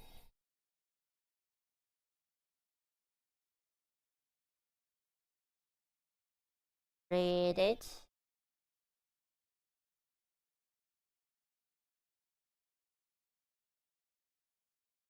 Let me put in a description of my, because I'm not doing comments saying I don't do credit, which I do freaking do credit. Don't even look at the freaking descriptions for people. You know who you are, people. Alright. We're gonna watch that later. We're not gonna watch that. We're gonna watch that later. Have you ever wondered what you would do if you encountered a real-life T-Rex? Well, today, we're gonna find out. This thing is over 6 foot long and weighs over 600 pounds and is a real-life replica of a Tyrannosaurus Rex. And today, we're gonna shoot it with the world's most powerful guns. 500 Magnum Desert Eagle, FAS 12 gauge, A square 577 Tyrannosaur, 700 BMG, a 4-bore rifle, 950 JDJ. It's time to ride the lightning. Oh, hello, darkness, my Good old friend. scout. Yeah. Kentucky. Ballistic. What's up, everybody? My name is I'm sorry, I'm bored. I'm like reading that out. I've always wondered, could I actually defeat a real-life Tyrannosaurus Rex? Well, today, we're gonna find out. This behemoth is the actual size of an adult Tyrannosaurus Rex. It's over 6 foot long, and that's big. Weighs over 600 pounds. Today I have several calibers to shoot this thing with. We're gonna start out small and then work our way up to the world's most powerful rifles and see what it would take to actually take down this prehistoric beast. But before we do, I want to introduce you to somebody. This is Chris with Ballistic Dummy Lab. Chris is the creator behind all the cool stuff we shoot on this channel, whether it be gremlins, zombies, vampires, werewolves, and now you've made a T-Rex. That was quite a feat. This has been a year in the making. About that, yeah. From design up, yeah. We've been out here for several hours today, you had to hand deliver this thing. I cannot imagine what goes into making something this big, but you have filmed the process, right, and maybe putting a video up on the channel. Yeah, I'll do a BTS on YouTube and maybe some short clips because he. Awesome. I just want to tell you thank I you just- for Okay. all the cool stuff you do for the channel, and thank you for this. I am super excited to unfortunately destroy your beautiful creation. I want to give a quick shout out. I'm not a one-man team. I have an amazing team of people who help me out with this stuff, and give a shout out to them. Without them, this stuff wouldn't be possible. Well, you and your team do a wonderful job, and I greatly appreciate it. And all the viewers appreciate it, because if it wasn't for y'all, we wouldn't have cool videos like this. I appreciate the opportunity, man. Well, you may be wondering why we're in How you've been because it is tired and here so far. almost brain dead. So we're gonna keep the canopy over him for a little while, and then we'll probably move No, the no, canopy back once we start. Just shooting mentally. really big Just things. I'm mentally. excited. So Just my head hurts. So first, we're going to use something you definitely would not want to be caught with when encountering a T-Rex, and that is a 22 long rifle. This is a Ruger LCR, and it's chambered at 22 long rifle. This is a 40 grain bullet, and I'm going to try to take out a 600-pound T-Rex head. Okay, let's go right for the nose.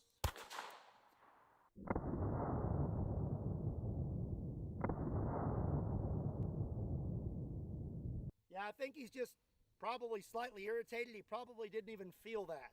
Now, I'm going to be completely honest. I can't even tell if I hit him. If I did hit him, I'm tired. and that proves my point. You need something a little bit bigger than 22.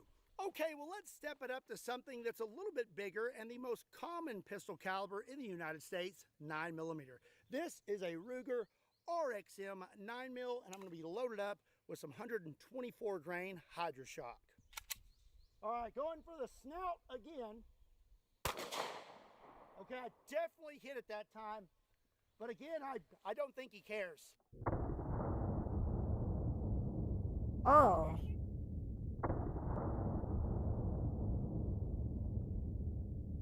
Here we go. Hit right there. And I can tell it went up into his nose a little bit. But I'm guessing it just would have caused some mild sneezing. Probably nothing more.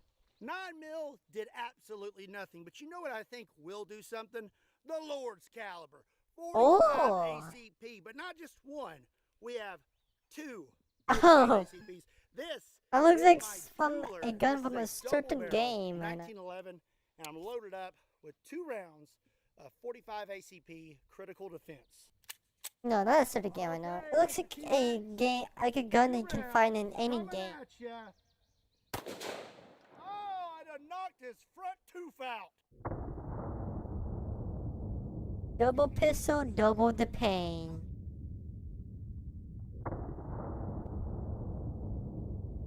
Yeah, literally.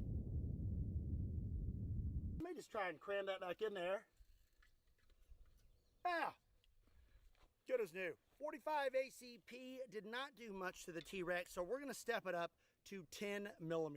This is a beautiful Nighthawk Custom 10mm, and this thing is loaded up with some 200 grain jacketed hollow points. Okay, here we go. Woo! Then this when the credit card gets rejected. No, you just said that, bro. Looks like I hit somewhere in here. And again, we're not making it very far into this thing. I'm definitely thinking that if I encountered a T-Rex and all I had was a handgun, I might as well just run. So now it's time to Smart decision. Magnum pistol calibers. Up next is going to be a 44 Magnum. This is a Taurus 44 Magnum, and I'll be loaded up with something real special. I did, and I This don't is a regret it. 44 Oh. Magnum Black Talon. There we go. Gonna go right down the snoot again. What? Hold on, what did you say? I don't even know what you said. Hold on, what did you say? Hold on. Okay, that's what you said. Alright, sorry, my brain is not functioning correctly. My antennas doesn't work for some reason. Whoa, that did certain damage.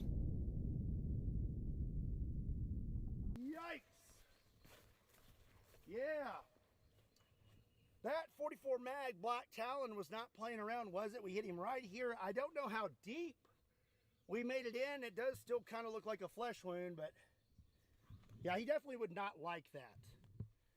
Still don't think it would take him out though. Oh my gosh. I don't normally film under a canopy.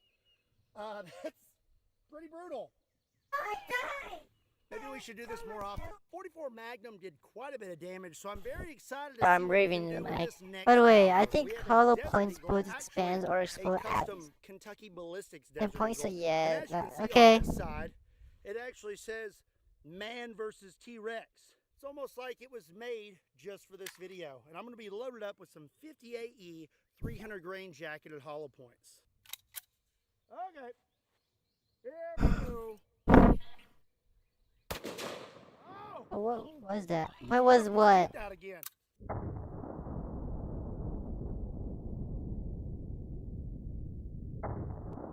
You're probably gonna hear background noises because someone is near me. So I Yeah, hit sorry somewhere for in that. here, but we did not have as much of a reaction as we did with the 44 Magnum. I think that's because the 44 Magnum kind of scraped upward and was not as deep into the T-Rex. But through here, it's not really doing a lot to him. Here's There's your a lot voice from of meat afar. here. I wonder what T-Rex tastes like. I could try it. Living with somebody. So up next, we are going to step it up to the Mac Daddy of production handguns. That is the Sorta. 500 Okay. Magnum, and I have a special one. This is Demolition Ranch's 500 Magnum that he lost to me in an arm wrestling contest. It is gold, it is very short, and I absolutely love it. Mainly because I took it from Matt. But in honor of Okay. Matt, Yep. I'm going to pull one out for him. We miss you, Matt. Not really. Now let's shoot this T-Rex. Oh, and we're using 350 grain Underwood jacketed hollow points. All right, here we go. Oh. Woo! She be kicking.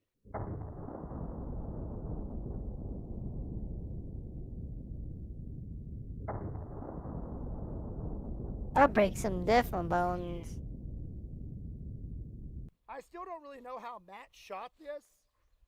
I think he was definitely using a stunt double because I just can't see how he handled that recoil. Okay, so hit right here, busted his nostril, and we're starting to have some splitting right here.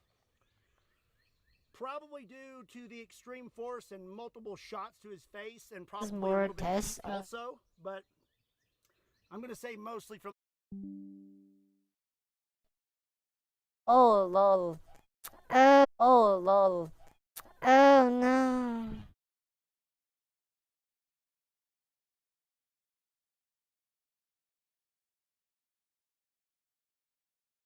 Are we back? Are we alive?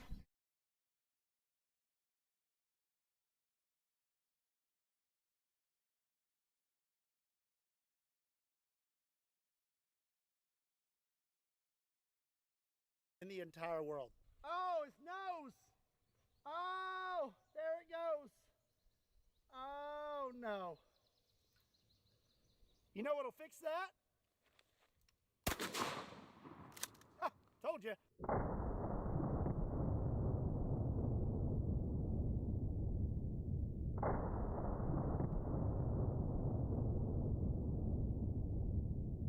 Poor guy has done lost his nose, but We're so back. still looking okay. I think I hit a little to the right. Got nicked through here. But again, a T-Rex with no nose and a few bullet holes in him, I think he's still probably mobile and lethal. If you're enjoying this video and you want to see more awesome content like this, make sure you hit that subscribe button so you don't miss out. So speaking of firearms used in the Jurassic Park movies, according to Mr. Chris Pratt, a 4570 lever action is the best defense for dinosaurs. Well, we're going to find out. I'm going to be loaded up with a 4570 405 grain soft point.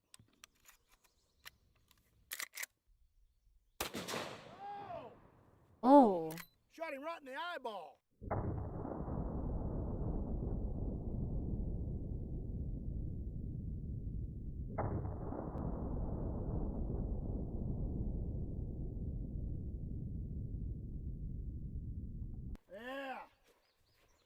it right there.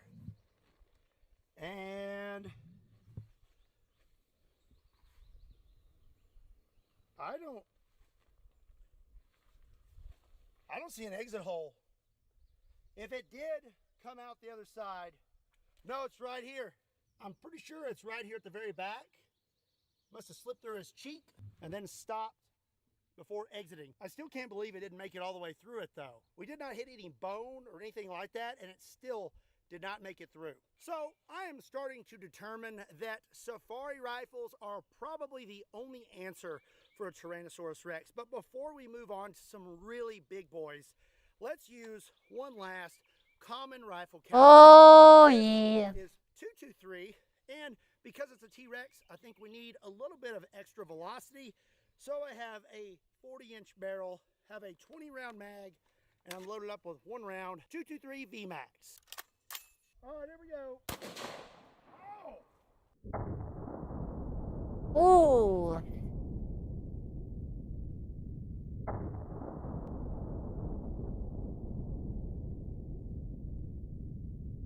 So it looks like that 223 round expanded immediately, took a pretty big chunk out of our T-Rex. But again, not doing much to him.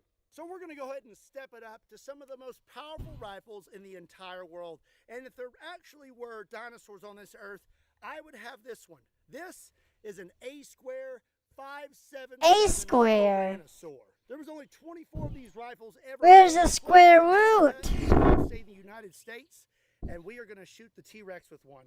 This is a 750 grain A-square dead tough bullet, and I'm gonna send it right at Mr. T-Rex. It's time to see if this rifle really holds up to its name. Oh! Ooh. Oh! Yep, I'd say that a Tyrannosaur would not want to be shot with a Tyrannosaur. Oh.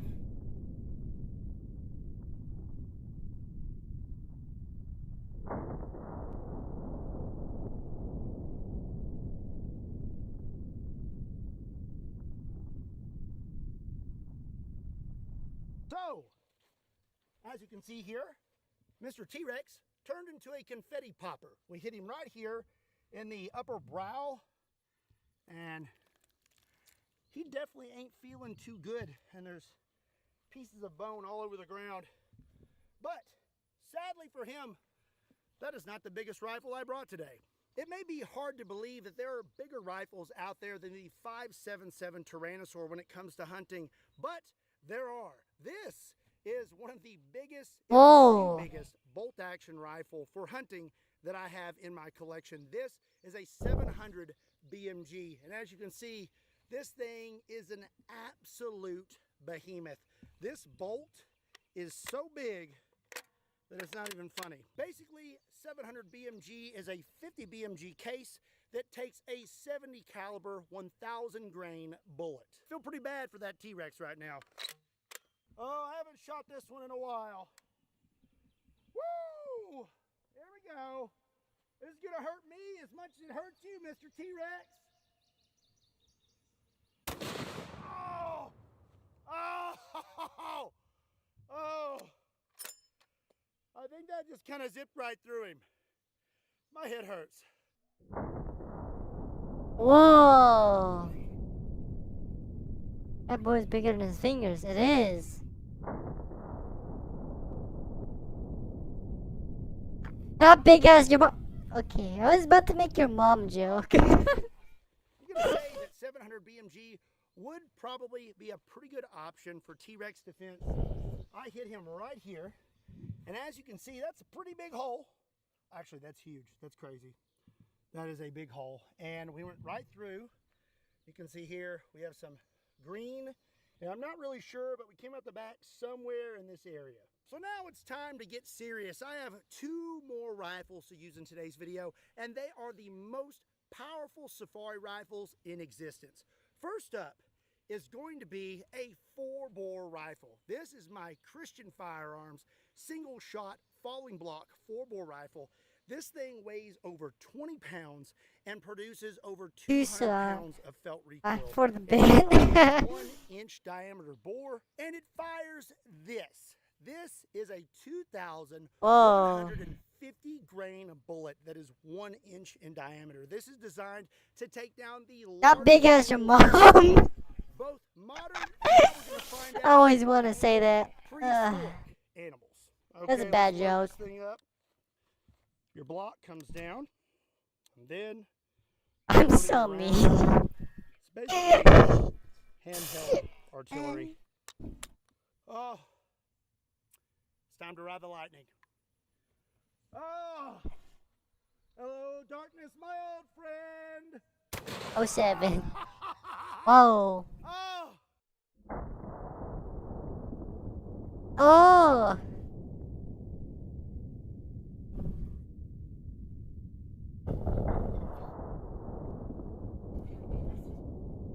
You laugh at that mom joke, your sense of humor is so I think that hurt me more than it hurt him. If you're wondering how hot it is, I'm sweat coming off of my eyebrows. Let's have a look at this T-Rex. Pretty obvious where we hit. Right there, you can almost see into that hole. Oh my It gosh. either came out right here through his brow, or it came out somewhere back here, and then we hit the berm.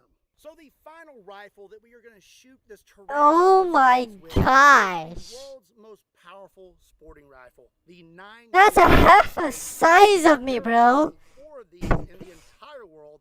It weighs 50 pounds and is producing over 300 pounds of felt recoil. And this is what it fires. This is a 2,400 grain bullet moving well over 2,000 feet per second and producing over 30,000 foot-pounds of muzzle energy. That T-Rex ain't gonna know what hit him.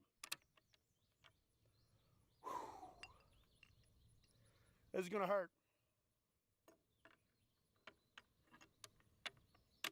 I'm so excited to shoot this right now. I'm just totally not stalling, just enjoying the moment, you know. All right. Oh, here we go.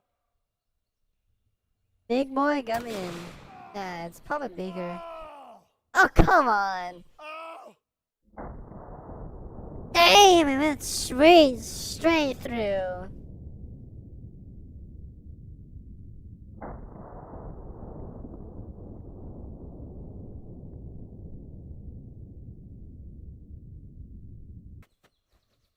Oh, it's so hot. There's so much recoil. I mean, I'm fine. I like that. It was fun. I love it. Okie dokie. Well, the 950 JDJ is made to penetrate, and boy, did it. This guy is falling apart now. I hit him right here, and as you can see, I broke his entire nose. This is broken. He's falling apart, and we went completely through him. His skull, look at this, is completely cracked. I mean, if you could find a good spot to set the 950 JDJ, I would say that would definitely be your best option if a T-Rex was on the loose. So there is still quite a bit of T-Rex left, so I'm going to use one more rifle that I really want to try out, and that is the 416 Rigby, also known as the 416. The T-Rex is melting. Yeah, I think it is. 350 grain round that is .416 in diameter, normally around 400 grains, but this is a soft point and should deliver quite a bit of energy. Okay, here we go. Oh, let's give him another. Oh. There's those your mama jokes. I don't think they're good. Another. Oh. One more. Oh. It's going straight through. I thought this was long dead. Okie dokie. Well, he is completely fallen apart. Oh, you just made a mess. That big old piece of his skull here. I'm gonna say that we did it. Mission accomplished. If you do encounter a T-Rex I mean, you're gonna have to do something to get him to sit still for one. I Funny. mean, he's definitely not just gonna sit like I this. don't think it's quite funny. And you had some of the world's But most hey, safari rifles. You may be okay. wait. Otherwise, I I just recommend running, maybe getting in a vehicle. My sense of humor is broken anyways. Same here. I laugh at Today's everything. video. I hope you enjoyed it. If you did, be sure and give it a like and hit that subscribe button. Subscribe button. The way to say it.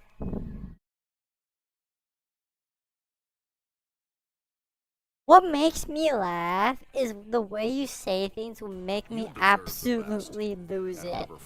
You can afford it. Like if you say the most funniest way, I will actually laugh in the most stupidest ways. I really appreciate you giving me this opportunity to make a little bit of extra cash. No problem at all. Holidays coming up? No, it's for bail. Right. Anyways, I'm gonna let you get to it, and I'll just be back in a little while. I'll see you later. All right. To catch the rat, you gotta think like a rat. And if I was a rat, I'd be hiding in these walls.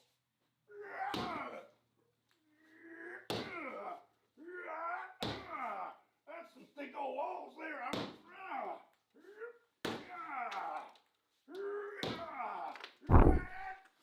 Where you at, little rat? Where's your mouse and tool? I forgot my phone. Oh, I think I see one in there.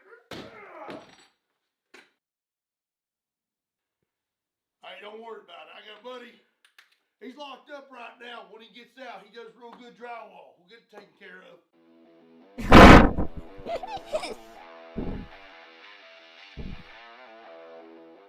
What's up, everybody? My name is Scott, and you're watching Kentucky Ballistics. And today we're gonna have some. I got random laughs, you know. I ran. The last video we filmed, we shot some zombie torsos.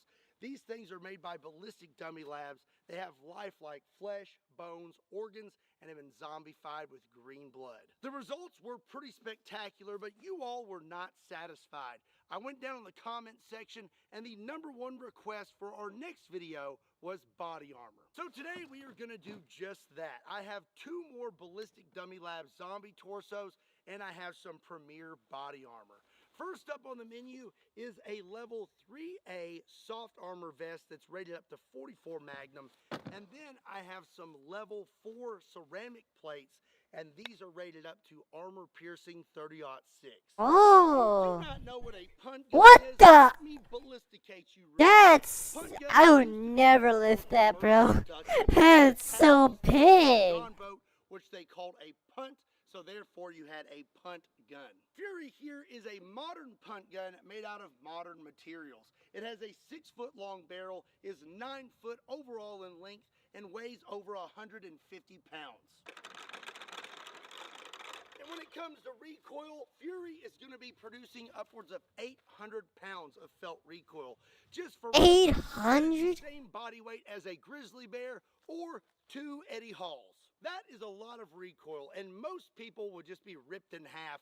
I could totally shoulder fire this thing, but I forgot to take my Flintstone vitamins this morning, so I'm going to use my handy-dandy recoil-absorbing sled. Fury's bore diameter is 1.6. That would definitely destroy your arm if you don't prepare correctly. And this Whoa. is a 4-bore, an actual rifle round. It is 1 inch in diameter and is 2,150 grains. And these are 2 bolt-action rifles, a 308 and a 6.5 Creedmoor. And both of them fit right down. You can't be doing that. There's gonna be someone who's gonna look at this and take it the wrong way and say, that's a damn old big. There's gonna be something. Can you repeat? Dude, oh, you laugh. Yeah, I laugh weird, you know.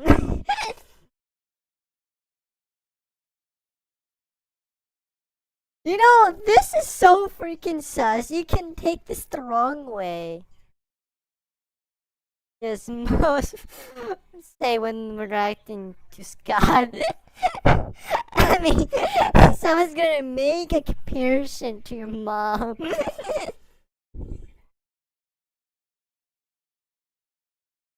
I want to make a dirty joke, but well, this is a family friendly channel, alright? That barrel, and there's enough space I could probably fit a third. So the plan is to start out with soft body armor. This vest is rated up to 44 Magnum, and I'm gonna hit it with this, a 1 pound lead ball, aka 7,000 grains. This will be providing up to 45,000 foot-pounds of energy, but it's gonna be moving a little slow. I think this vest may actually catch this round, but I think it may drag the vest completely through the zombie torso. Actually do that. The 4-bore Bruh, that gun looks like a canyon, but a small version of it. is gonna actually get the job done. The USCCA.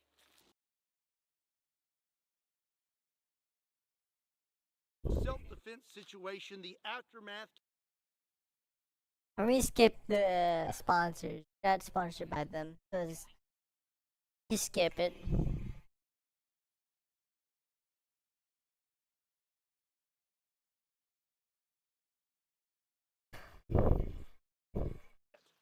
So if you're interested in becoming a more prepared protector of your family, I kind of want to hear the joke. What joke? The dirty joke? be sure and check out the USCCA using my went right underneath it. And as for the other portion of the vest, the back of the vest actually caught the round. And as you can see here, this is the carrier, and it has quite a hole through it.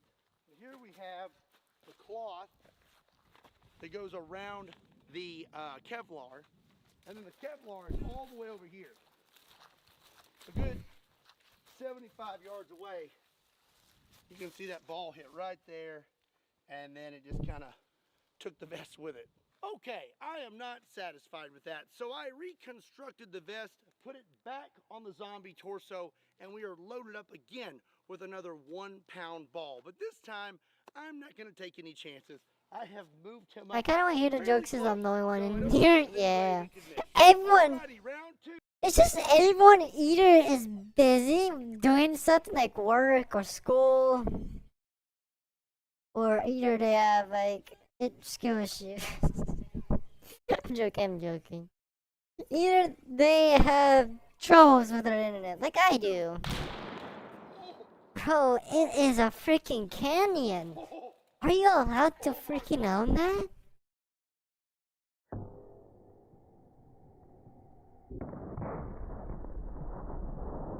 He is gone.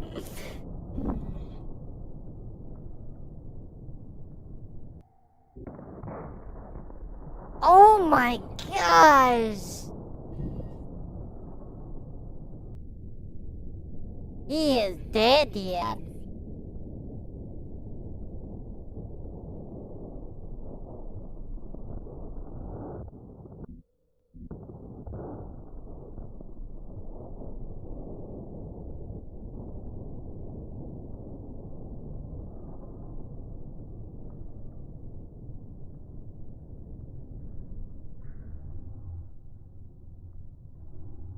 Alrighty then, let's have a look.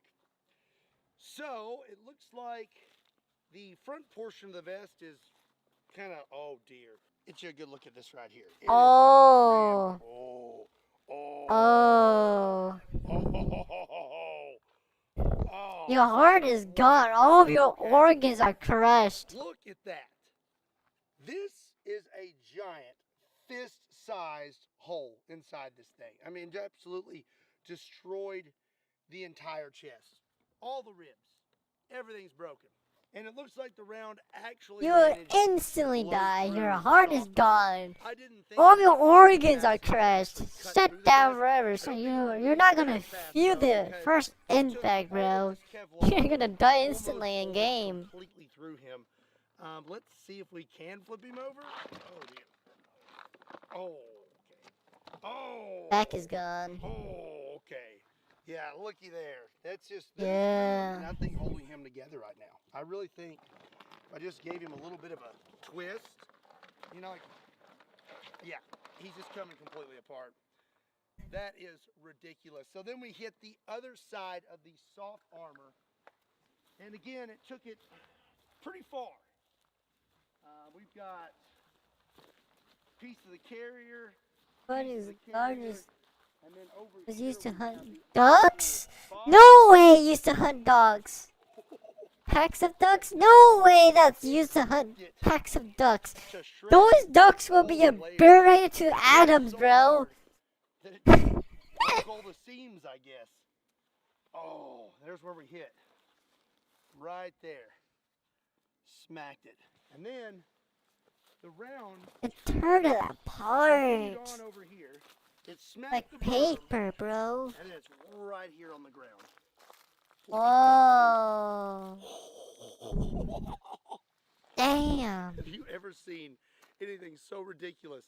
That is a massive piece of lead. And I cannot believe how well it held together. This is rather disgusting. And then you just made a hard mess for yourself. All right. Oh, he cleaned it. You got another zombie torso.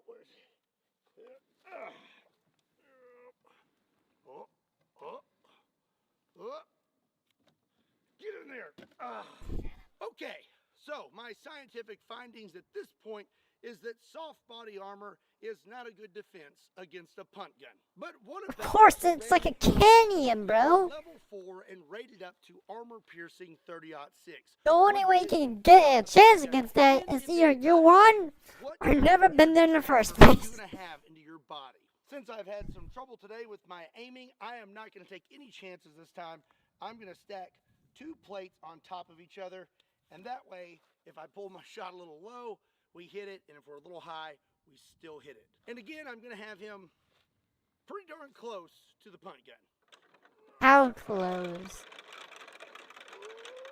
Oh, all right. The zombie is covered in level 4 body armor. Level 4 is not going to do anything. With another quarter pound of powder. If it does protect you, the shockwave will crush the bones. I think that it might stop it. But even if it does, Then Pitchstorm, I'm gonna drag down through your body. Come on. pretty far this time because I Let's say you have invincible armor. Your organs, your ribs will be spiritually shattered from the impact from it. Here we go.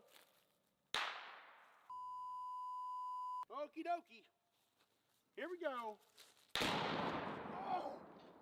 Oh. Yeah, that did freaking nothing. I knew it.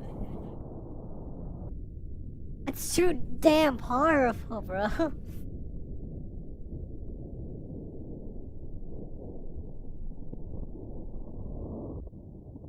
Shockwave, yeah. The shockwave will kill you. The organs would be shut down. You have no more heart, I think.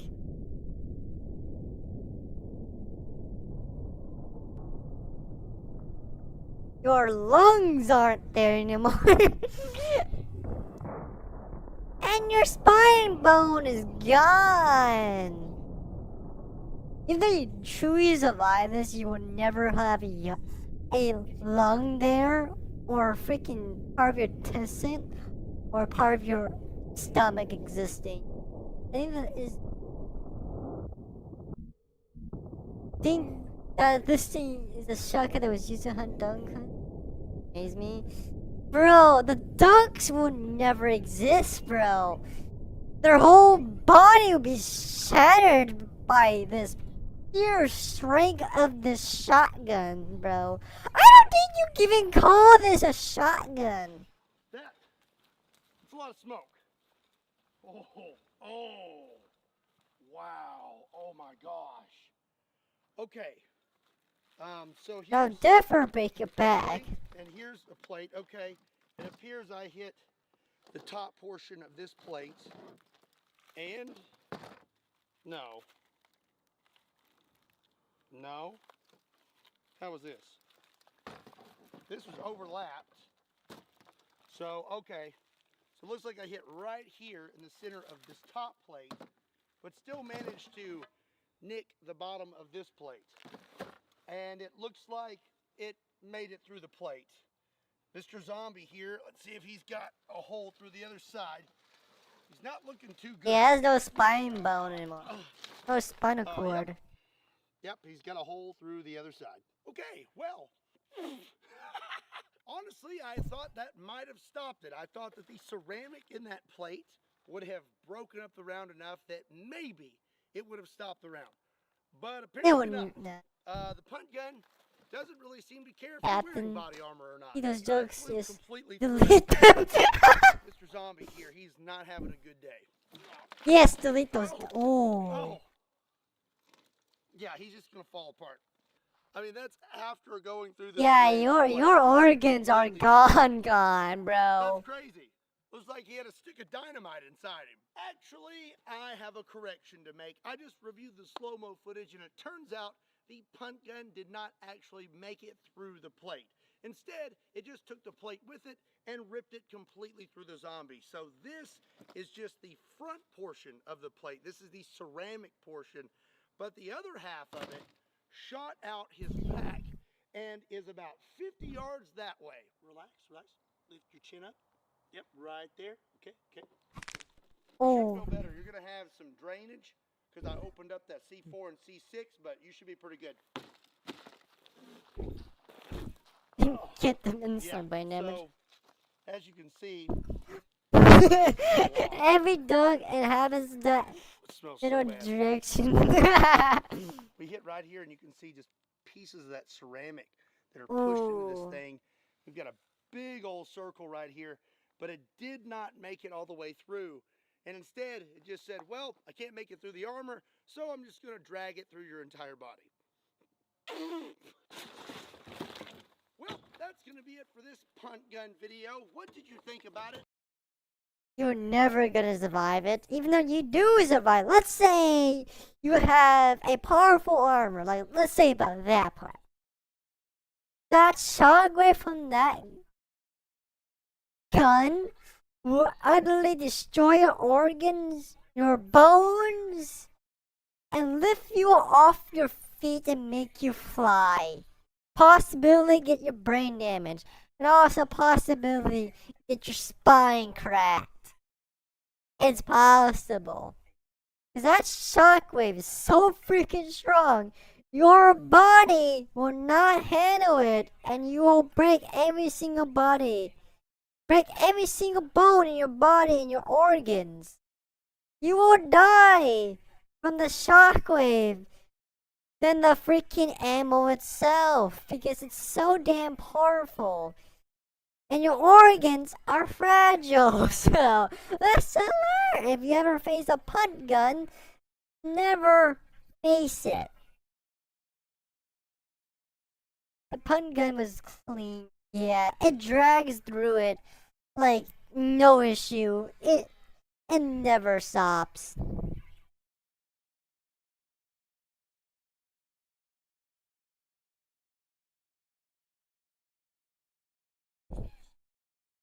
And lesson learned, guys. Don't play with guns. Wanna do that? Never play with guns, guys. It's never good to play with guns. Let professional handle it.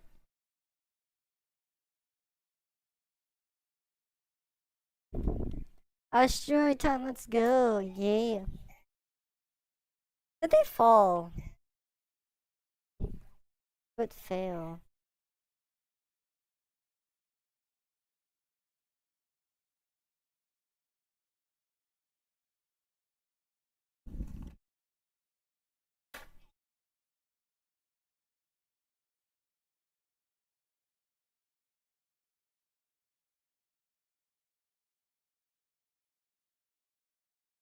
Okay, time for Australia, guys. The most dangerous continent in the whole entire world that has the most poisonous animals, the most poisonous insects and bugs.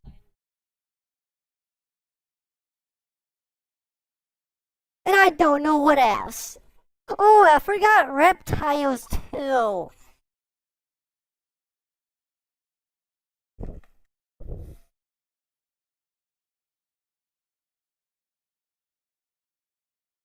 Oh, something fell, guys.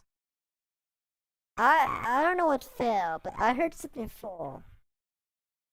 We're a beer.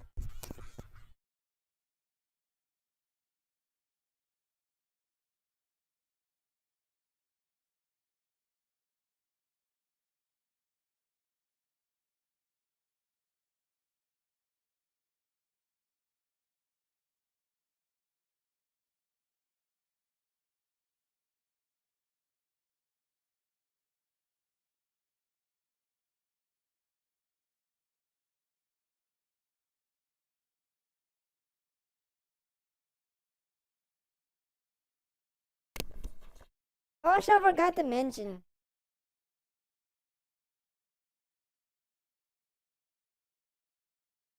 Our shows where everybody wants to freaking kill We found you. a new one, because of course we fucking did. And the new one is the most certified Australian moment I've ever seen. For a bit of context, one of the several thousand spider species we are home to is the Sydney funnel web, the deadliest spider on the planet. Because of course it's down here. Where the fuck else did you think you were going to find it? These scary looking fuckers are highly venomous and can flatline you with a bite in 15 minutes. Of course. And if you think wearing thick clothes will save you, be aware the bastards have fangs long enough to punch through shoe leather. Now, why do I bring these little nightmares up? What is the one thing Decent way to go to heaven.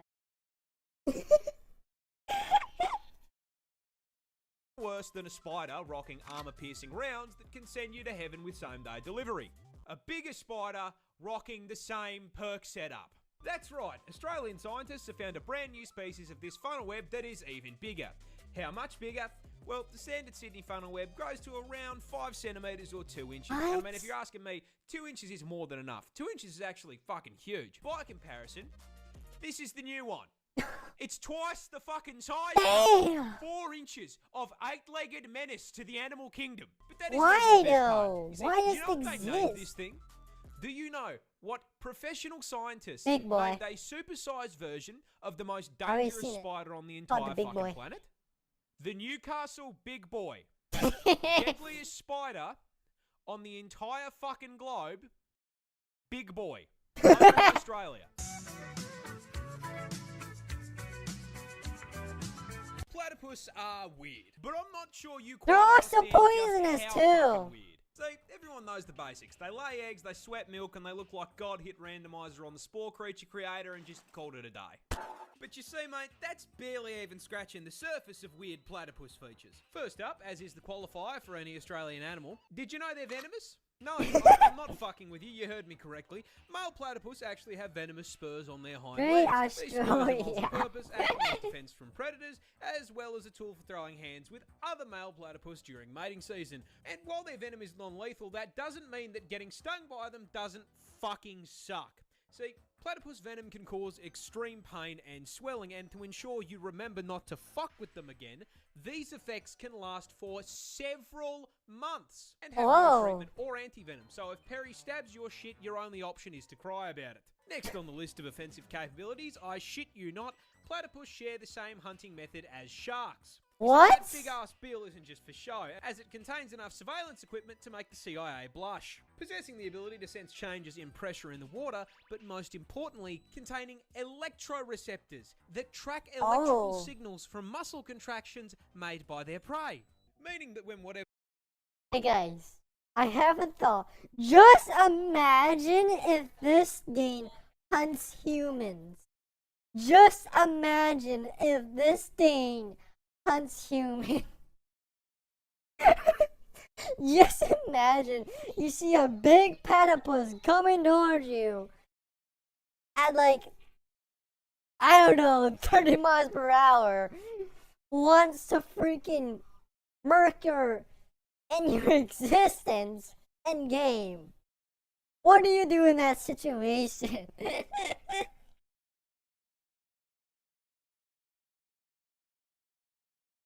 It's game over for Australia. Bro, in Australia, there's everything is trying to kill you, I'm pretty sure.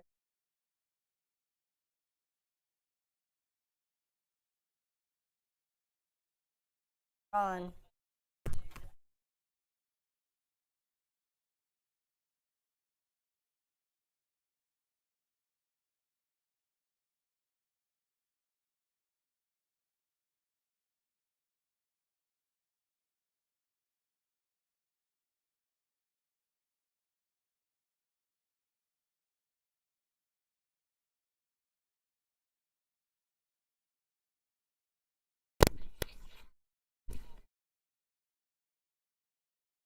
They're chasing starts quaking in fear, they know about it. And lastly, as if those things weren't already unbelievable, we recently discovered something new. Platypus are fucking biofluorescent. What? They glow. If you hit these things with a black light, they go bright fucking green. And the best part of that is, we have no clue why they do it.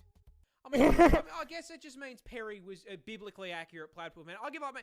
Who fucking designed this thing? I forgot to mention has the biggest shark in the world. Versus it has can go to Stepping on this rock could straight up paralyze you. Bro! That's because this isn't actually a rock. That is a stonefish. A Oh, I species know of those. underwater menace native to Australia. Hey, And more probably not a surprise to absolutely menace no one, to it is also the most society that will venomous fish end in the your ocean. life within Because of course it is. seconds. As if the fucking Or snakes and minutes. spiders weren't enough, now I can get packed up by a pet rock. But why is this Pokemon reject such a threat to my mental health? Well, you see, stonefish use their special venom for defense. However, unlike most other animals that do this little f***er doesn't have the decency to dress like a neon sign to warn you. No.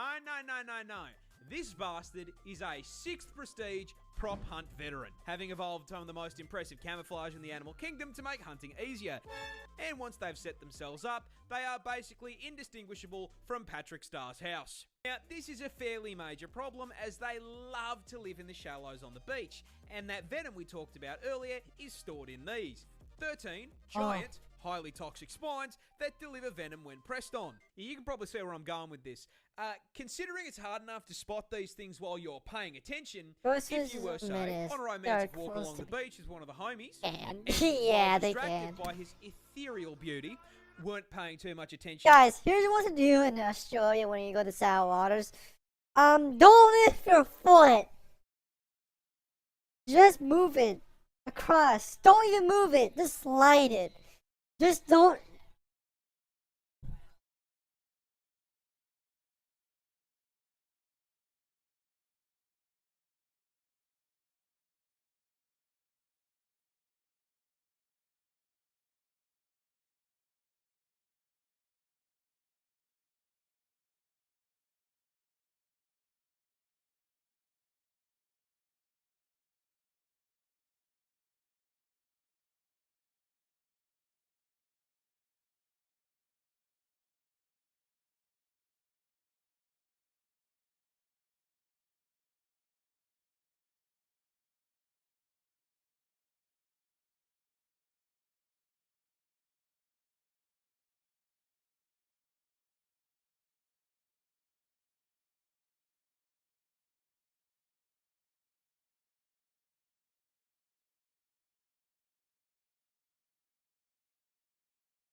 been using Grammarly for a few years now, since writing has always been a crucial part of my job. Here's how I use it.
With Wells Fargo Premier, a team can help you plan for your dreams.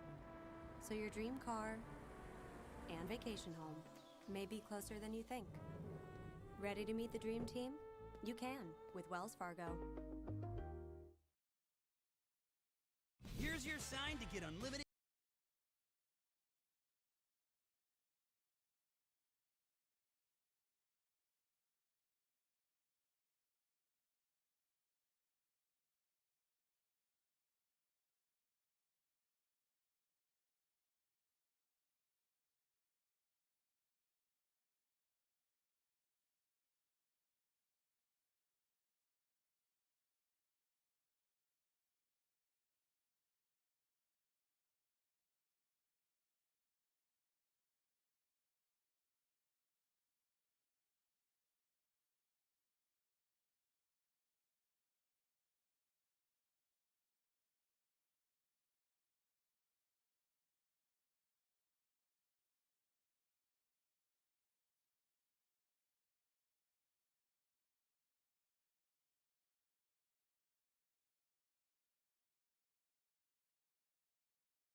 Oh, okay.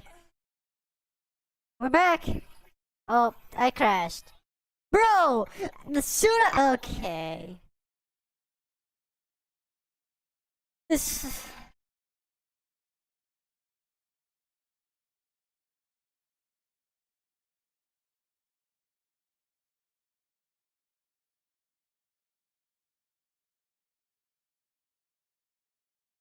Hold on.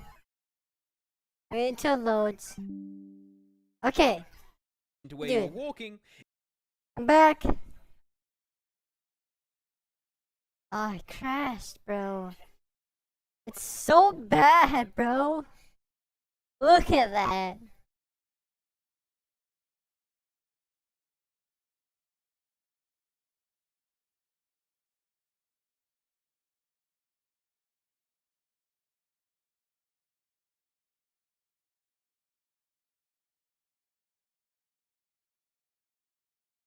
Are we back? Are we alive? Are we dead?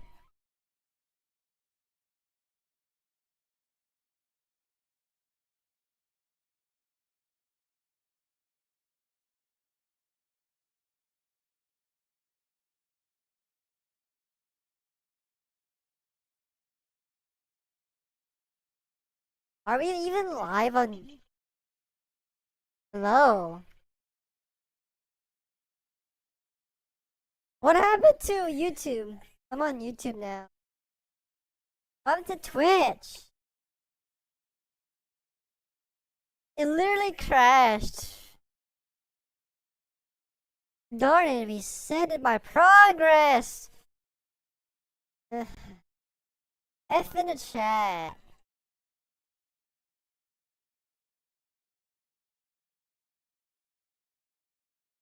It would be very easy to place your foot in the wrong spot and step directly onto 13 hypodermic needles, which would then deliver a ginormous dose of neurotoxin straight into your system. Oh, you thought it was normal venom? No.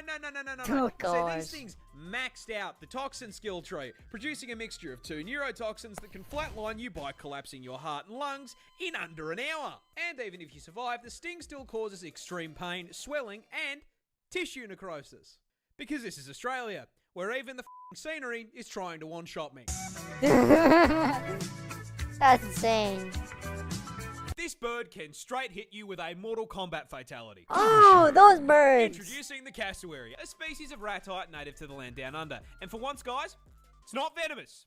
Can still flatline you though, and I'm going to tell you how. You see, these neon chickens belong to the same family of birds as the emu, and as such share their impressive size, coming in at a solid 79 kilos Damn. and growing up to 6 feet tall, meaning the short 6 kings in my feet? audience could, in theory, mount these things like a chocobo. But what makes them stick out from emus? Well, you see, the cassowary is basically a spec ops emu, being twice the weight, highly territorial, and most importantly, coming with a combat knife strapped to their foot. That's right, this is a cassowary claw, and it's the reason they can hit you with a fighting game finisher. You see, these claws are a full 5 inches long. And you know what I mean? Honestly, 5 inches, way too big for anything, and especially if it's something that's going inside me. And if you anger the tactical assault turkey, that is exactly what you're gonna get, as their go-to defense method is to kick you square in the gut with that kitchen knife and attempt to disembowel you. Tactical Even if the kick doesn't put your turkey. insides on the Yeah. outsides, that kick is still going to send you flying, which can cause some fairly major problems. Problems like the incident that occurred in 2012, where I you not, a cassowary ran up behind a random tourist, hit the heavy attack button, and kicked the guy down a small cliff into the ocean. I mean, luckily he survived, but the fact that I live in a country where at any point I could be hit with a sneak attack by a kaiju turkey is terrifying. Yeah, it is. Touching this plant will put you in the hospital. Of course. This is the Gimpy plant, a piece of foliage native to the land down under. And surprising no one, not only We're is the so thing venomous, back on it is in Twitch, fact the most yeah. painful plant on the planet. Because yeah, no, of course, man, even the fucking leaves down here have a problem with me. Growing in the rainforests of northern Queensland, these hell bushes are covered in tiny hairs, that upon closer inspection aren't hairs at all and are actually thousands of hypodermic needles waiting to stab you and break off inside your skin if you so much as brush them. Once inside you, these needles will inject you with, I am not kidding, neurotoxin. Of cause course. absolutely excruciating pain. But for what Comedic reason? levels of pain. With one person describing it as being covered in hot acid and electrocuted, and another woman saying that it was straight up more painful than childbirth and she'd given birth 4 times. And the fucked up part is, the neurotoxin isn't even lethal. So this spiteful cunt of a plant is hurting you purely for the love of the game. Mind you, there are reports of people saying getting stung by this thing is actually worse than being put in the ground. This is because Groot's little hellspawn cousin here can continue hurting you for literal years after being stung. This is because those thousands of little hypodermic needles are actually made out of silicon, meaning your body can't break them down. And with how thin they are, your skin will usually close up over the top of them, meaning that these neurotoxin-emitting slivers can sit inside your skin for literal years, releasing more neurotoxin any time that they're moved or disturbed. This constant, chronic, agonizing pain is so unbelievably bad that there have even been records of, trying not to get banned here, people Alt F4ing existence to make it stop. This particular incident came from a man who accidentally used one of the plant leaves as toilet paper. No way! I don't think it gets much worse than neurotoxin to the nuts. Crocodiles are just dinosaurs that forgot to go extinct. I am dead serious, and I cannot think of a croc species to better make my point than the saltwater crocodile, a species native to the land down under, and shocking absolutely no one, yes, it can and will eat you. Oh my You see, keeping on gosh. theme with the whole forgetting to go extinct thing, the Salties stat spread just feels like something that should have been patched out with the rest of Jurassic Park, starting with their ridiculous size. You see, salties are the largest reptile on the planet, coming in at a total of 6 meters long with a maximum weight of 1,100 kilos, which makes this murder lizard genuinely longer than my car. And the f***ed up part is that despite being longer than my ute, they are for some reason absolute masters of stealth. You see, crocs are ambush predators, which is a scientific way of saying they are dirty campers. You see, they've got 2 raised eyes that sit on the top of their heads, which means they can submerge their Ford Falcon-sized frame basically entirely under the water without sacrificing the ability to spot whatever they are looking to turn into a Happy Meal. And from your perspective as the Happy Meal, they are really difficult to see, which makes it very easy to walk just a little too close and, yeah, get bitten in half by that hydraulic press that they call a mouth. That's why I love Nestle Crunch. Oh. That's Damn, right, the just like crack. in Vids, these scaly arseholes are packing a one-shot in the form of one of the highest bite forces of any animal on the planet, having been recorded at putting out a maximum of 3,700 psi of force through their jaws. To put that into context, your skull will crack at 1,100 psi, so a croc would pop your head like a watermelon. And if you don't immediately get folded by the first bite, those jaws will latch onto you as the croc begins a death roll, spitting its ton of body weight like a washing machine until whatever part of you it has decided to eat snaps off and is added to its protein goals. But the best thing about the crocodile is their build is so f***ing good. They have genuinely been around with very little evolutionary change for 65 million years. Damn. Which means I grew up watching Steve Irwin wrestle dinosaurs for fun. Rest in peace, you absolute f***ing legend. Koalas are really dumb. In fact, Australia's fuzzy icon is probably the dumbest thing on the planet. And that stupidity starts with their diet, because of all the things they could have chosen to eat, they chose to eat nothing but straight up poison. You see, koalas feed exclusively on eucalyptus leaves, which, shocking no one, are highly toxic. because they are full to the brim with eucalypt oil, which is so fucking poisonous that as little as 3.75 mil is enough to land you in the afterlife, with the Reaper asking you why the fuck you felt the need to eat a leaf. That's fine. Oh, You have a it's client, also you highly should flammable attend and to them. burns like napalm. You need to get that Australia. money.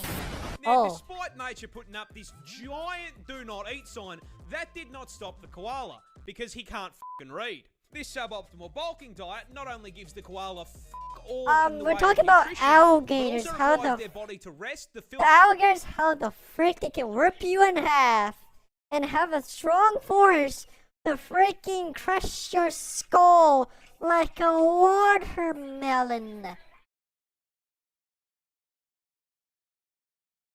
Australia, are you throughout okay? the toxins so they don't fucking cark it. Meaning they need to spend upwards of 18 hours a day sleeping in order to just digest their fucking food. These dumbasses spend most of their life in a food coma. That is, however, if they even get to the food to begin with, because they are so mind-numbingly brain dead that they will not recognize a eucalyptus leaf as food unless it is on the branch. I could give this dumbass a lifetime supply of food, and if it wasn't on a stick, he would starve to death. It should come as no surprise to you at this point that the koala has such an esky temperature IQ that they literally have a smooth brain. The thoughts slide right off of this dumb c***. I love him.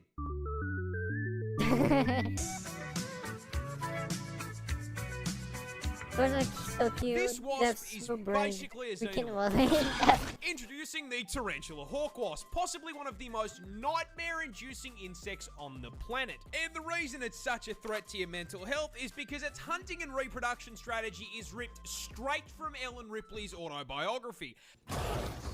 But before we get to the strats, you're gonna have to learn a little bit about it first. Native to Australia, because of course it fucking is, this fucker is the largest wasp on the planet. Of Coming in at a course. massive 2.5 inches. Damn. I mean, boys, we would all agree, well above average, right? Huge. And this is probably the most effective 2 inches has ever been because it has the second Oh no, most painful monstrosity. sting of any Dang. insect on the planet, coming in just barely behind the bullet ant.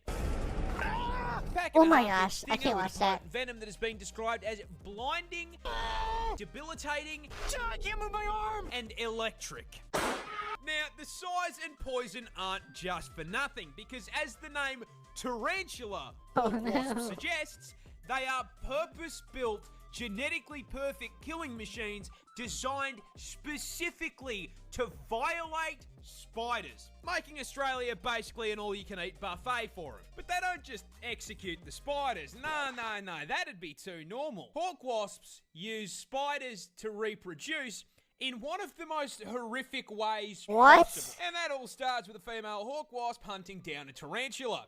As the buff bulking spider takes a wrong turn down a dark alley, the hawk wasp, noticing the 8 sets of TNs on his feet, proceeds to fucking jump him, flying down from above to land a sting into the spider's abdomen, instantly and permanently paralyzing it. The Bug Harbour Butcher then proceeds to drag the still completely conscious and aware spider into an isolated kill room, which is where the fucked up part really begins. Because our wasp isn't hungry, it's pregnant, and proceeds to lay its egg on the paralysed spider's abdomen. After about 3 to 4 days, that egg hatches into a larvae. A very, very hungry larvae. Fortunately, there's a whole bunch of fresh fruit right here underneath them. That food being the still paralysed, still very conscious and aware spider. The larvae burrows into the spider's abdomen and gets to work converting it into a KFC family bucket, consuming it from the inside out, purposely avoiding vital organs to keep the food nice and fresh. After it's done consuming a living being, the larvae breaks forth from the demolished corpse like a fucking chest burster and fucks off to continue the generational arachnid violation. Anywho, good luck getting any sleep tonight.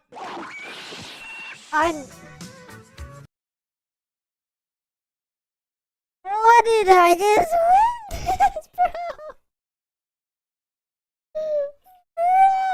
Bro,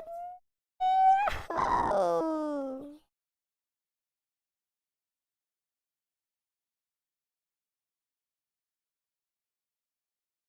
I am done.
Yeah.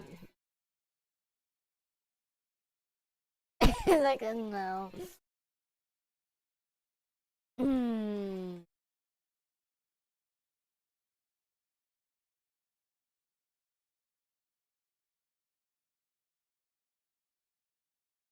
Okay. I'll show you. Oh, yes. Anything go on your life, man. A gorilla I is apologize. 100 men in. He gets jumped. That begs the question, which animal does win? And the answer, stepping into the ring at 5 meters long and Like your weighing in mom. at a genuinely frightening 4,500 kilos, I present to you the hippopotamus. Yeah, look, a hippo causing a 100 long line at the gates of heaven after a fight is honestly pretty plausible. You see, despite the fantastic PR work Mudang has done for the hippopotamus community, doesn't change the fact that Moto here is a sentient Ford F-150, the temperament of a fucking serial killer who can win this fight for one very specific reason. You can't fucking hurt it. You say the hippopotamus is possibly the tankiest land animal on the fucking planet, packing an unbelievably thick 2-inch hide. Now look, we all know 2 inches is a lot, especially in the sheets, but in the streets of the African savannah, this makes them practically Oh. Don't believe me? Here is a hippopotamus walking away from 10 lions trying to convert it into a family meal. Notice how the hippopotamus does not give a single fuck. If Mufasa and his extended family can't hurt it, neither can you. However, don't let the fact that it's walking away fool you here. The hippopotamus is not a peaceful animal. They are, in fact, violent, psychopathic, 4.5-ton thundercats that can and will bite you in half. A hippo's jaw produces 2,000 PSI of pure crushing force. So if he catches your ass, you are the watermelon. And as if the hydraulic press wasn't bad enough, don't forget they've got 2 20-inch fangs in that mouth that'll put a hole in you big enough to stick your f***ing arm through. But honestly, the bite doesn't even f***ing matter. It weighs 4.5 tons and can run at 30k an hour. My gosh. Getting hit by a charging hippo is like getting hit by a f***ing bus. There is no way we are winning a fight against something that could probably take out 10 people just by rolling over. In summary, don't f*** with the hungry hippo.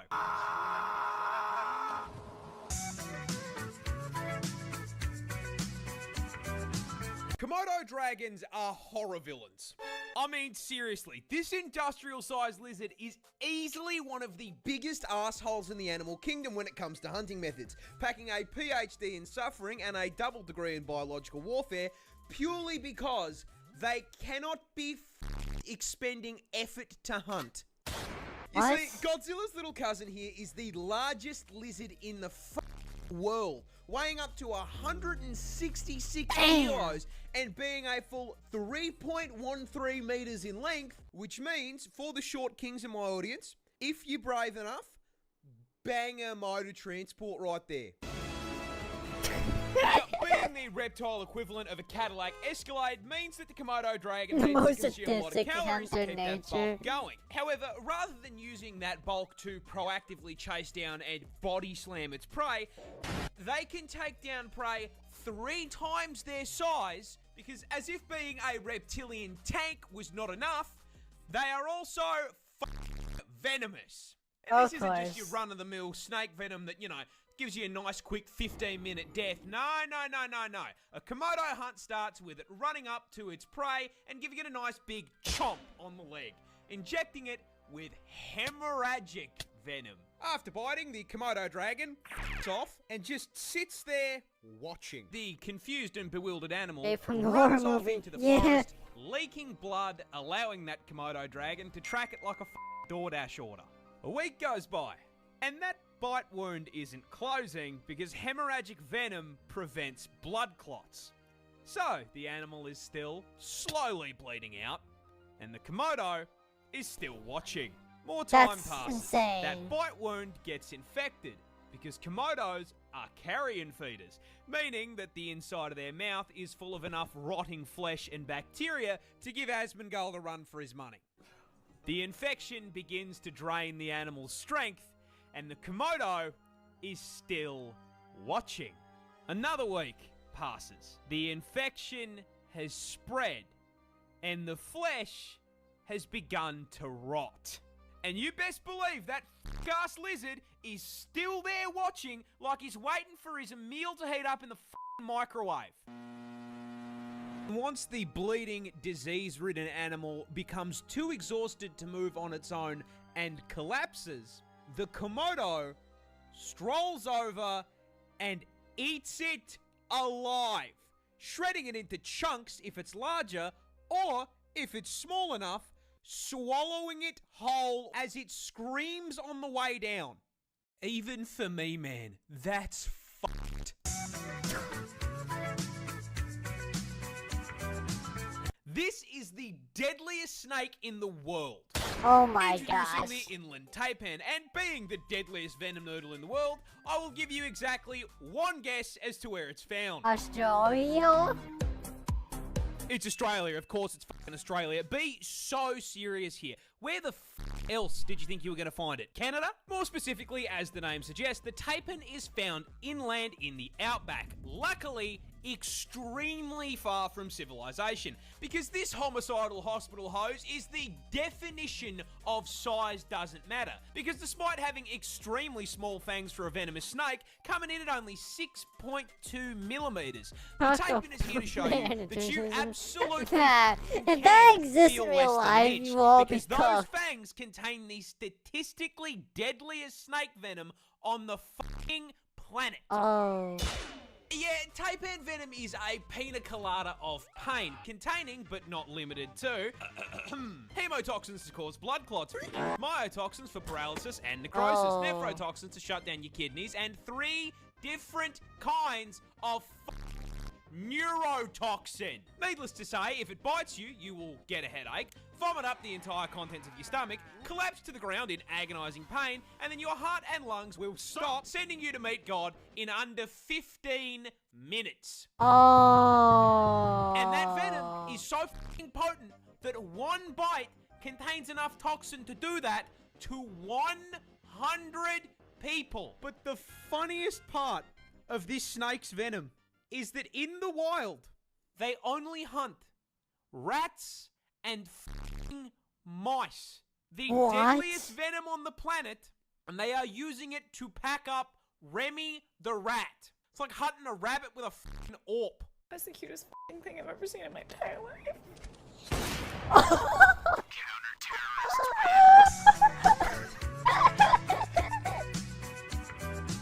This adorable little octopus That's is also poisonous. the world's deadliest. Of course. Introducing the blue-ringed octopus, a species of cephalopod native to Australia, and in a shock to precisely 0 people at this point, it's venomous. Because of course it's fucking venomous. Why wouldn't it be venomous? That'd make my life way too fucking easy. Now, to its credit, unlike most of the toxic bullshit in this hellscape I call home, they at least have the common decency to be coloured like a fucking neon sign. However, it immediately loses this credit by being the octopus equivalent of a fucking hobbit, coming in smaller than a 50-cent coin. And this is a problem, because it is the most venomous octopus in the world. Got me holding with That's right, hands, this yeah. spaghetti ball is packed to the brim with neurotoxin. Oh my More God. specifically, tetrodotoxin. You know, the same shit that turns cooking a puff fish into a quick time event? Yeah, these little guys are packing it too. However, because it is Australian, the blue-ringed octopus is on violence timing and is the only animal in the world to use this shit as an offensive measure by way of a venomous bite. But what does the venom actually do? Well, imagine you're wading through the rock pools with the homies, and you accidentally disturb this little gentleman's residence. The blue ring, taking the American approach to home defense, suctions onto your leg and bites you.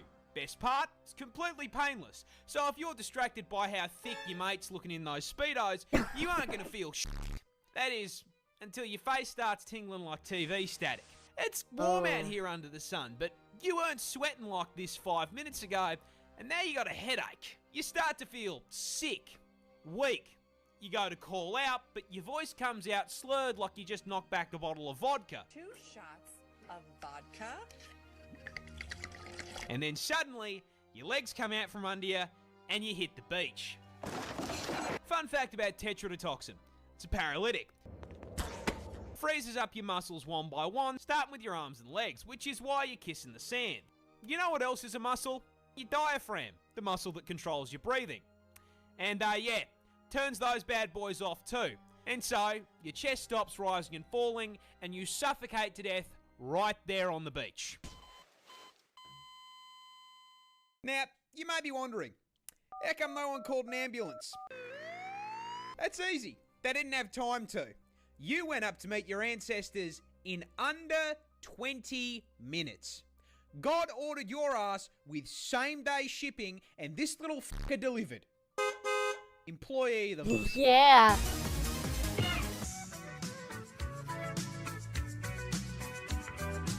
This shrimp can cause explosions. My main goal is to blow up. Introducing not even the surprised mantis anymore. shrimp, native to the West Indo-Pacific Ocean and possibly the coolest crustacean under the sea. Because this fluorescent armored sausage is actually a voracious, bloodthirsty predator rocking enough surveillance equipment to scare the CIA with a weapon powerful enough to surpass Metal Gear. Whoa. See, the mantis shrimp is a highly effective predator, and they find and track their prey Of with course. easily the most advanced set of eyes on the fucking planet. First off, each of these eye stalks can rotate independently like a periscope, giving them a full 360 degrees of vision. However, more importantly, they can see colours we can't. You see, the mantis shrimp's eyes contain a full 15 photoreceptor cones compared to our 3. Which is a fancy way of saying they can see in 16K HDR with ray tracing enabled at 500 render distance. Oh. And not only is the visual clarity unmatched, they can also see into the infrared and ultraviolet light spectrums. And despite all of this, they still can't find who asked. What they can, however, find is their next meal. The mantis shrimp subsists on a diet of fish, worms, squidward, and, most importantly, Mr. Krabs. Now, crabs famously exist inside of a defensive shell. So, how does this polite little gentleman break into the shell? Simple. He throws hands.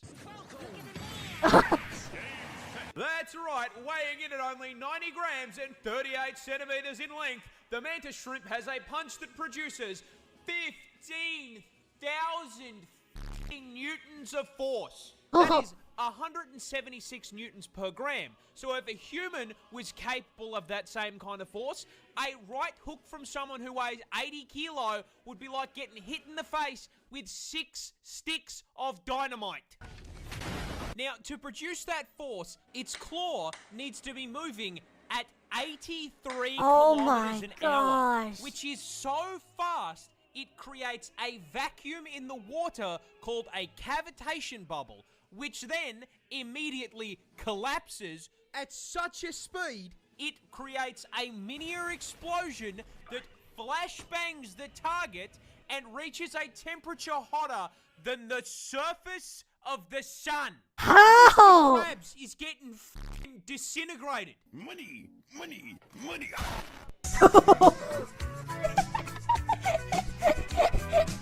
Most snails aren't scary, except for this one's Australian. Introducing the Oh, cone snail, not the aquatic those mollusk days, native to the bro. land down under. And as seems to be the requirement for sharing your postcode with a Nice. kangaroo, Yeah. you guessed it. It can quite easily cause your neck snap to be in a coffin. And the way it can achieve it is this bad boy right here. You see, despite most snails having a reputation for being slow goobers that get folded by a salt shaker, the cone snail is a highly effective ambush predator. And you may be wondering, how the fuck does a creature that moves slower than the GTA 6 development cycle hunt anything? Well, that's simple. It has a grappling hook. That's right, Gary's murderous little cousin here is a roadhog mate. Hi there. And he hunts by slowly but surely stalking up on his prey until he's just within range, and then bang! The cone snail does a quarter circle input, spitting out a toothed harpoon at 90 kilometers an hour. This harpoon then nails its prey, allowing them to reel it in like he's playing Scorpion. And in case that wasn't bad enough, as seems to be a requirement for spawning on Australian servers, it's venomous. That harpoon also injects its prey with a highly potent neurotoxin that instantly paralyzes it. This means it cannot put up a fight, as it is sucked into the snail's ginormous maw like a nightmarish version of Kirby. And, just in case you thought for once you might be safe, cone snail venom is potent enough to kill 700 people with one sting. Oh yeah, and there's no anti-venom. Because it's not enough that it can kill me. No, I have to die knowing there is zero counterplay. Oh my Who balanced god. Bro, who invented that? They need to... They need to fix the game, bro. The bugs are insane. You see this thing T-pose? Run!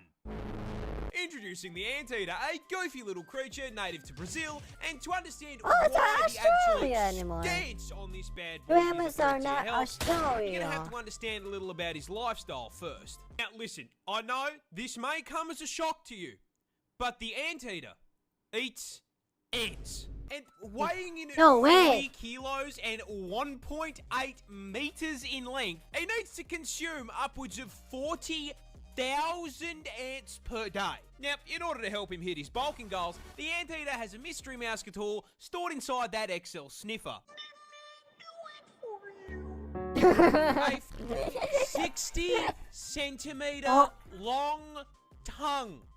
Designed to snake its way down an ant colony's tunnel network, smash into their living room, and abduct the entire cast of Bug's life and convert them into a high-calorie meal.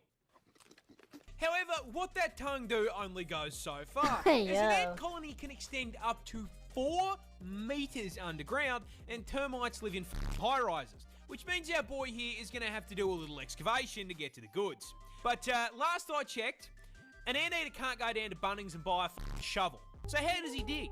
Oh, that's simple, with the combat knives he has for claws. Yeah, anteaters are permanently cosplaying Freddy Krueger, with a set of 4-inch claws, which, proving the effectiveness of a few inches, can crack through f***ing concrete. What? Now, these work great for digging, but they are also more than capable of flatlining you. When threatened, the anteater will rear up into a defensive T-pose. This is your sign, if you are smart, to turn around and f*** all the way off. If, however, you were, say, some dumbass trophy hunter who really felt the need to try and stab an animal for no reason other than ego, the anteater will swipe at you with those claws, which are at the perfect height to nail you in a thigh, slip through your flesh like butter, and sever your femoral artery, causing you to bleed out in 2 minutes while the anteater watches you go meet your ancestors. Can you imagine having to explain to your ancestors who felled woolly mammoths you got your shit packed up by the most unserious creature on the planet hitting a T-pose? Dominance asserted. Australia's scariest spider is hiding a deep secret. But what Wait, is it? Well, introducing the huntsman, native to the land down under, and the #1 cause of tourists absolutely shitting themselves on camera. With the big And look, can in defense of said tourists, Jaguars? I will No be the freaking first way. to admit, yeah, this looks scarier than a job application. Those gangly ass legs and the hair make him look like Slender Man's testicles. Oh, you saying ant ears? Straight up hand to hand jaguars. Bro, I need a video to see that. Now, as if having a negative charisma stat wasn't bad enough, I regret to inform you that the huntsman spider grows up to 30 fucking centimeters in size, making it the largest spider on the planet by leg span and legally allowing Subway to market him as a foot long. Now, being the spider equivalent of a Ford F-150, you'd think he'd have the common decency to be slow, you know, tank build. Unfortunately, the huntsman is fucking turbocharged. Of course it is. Now, it's usually at this point in the video that I would inform you that he is also highly venomous, because it's Australia. However, that's his big secret. The huntsman is a big sweetheart. You see, despite looking like an SCP, huntsmen are incredibly timid, and on the rare occasion they do bite, their venom is harmless. In fact, seeing one of these bad boys in your house is a blessing in disguise, because if you see a huntsman in your home, I guarantee you won't see any annoying ass flies or mosquitoes, because he's eaten them. You see, he understands he's big enough that he should be paying rent, and so he contributes to the household in pest control. I personally have had one of these bad boys as an 8-legged roommate, and I can tell you, they're pretty good company. Okay. Except for the part where they cause car crashes. What? Yeah, you see, huntsmen like to hide in tight spaces and cracks, and they do it by flattening out their body to fit into the gap. Now, in the house, that usually means you'll just find them behind a painting, but when you're flying down the highway at 110k an hour and decide to flip down the sun visor because God is trying to flashbang you, yeah, they like to sleep in there and you've just dropped one into your lap. Now, whatever you do, don't panic or you're gonna crash the... Oh. YouTube, nobody was injured. What is this? Uh-oh.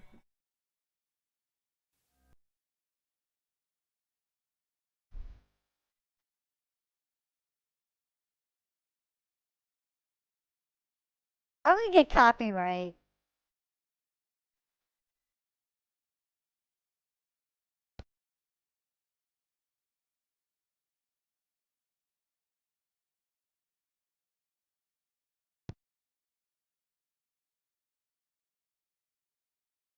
Oh.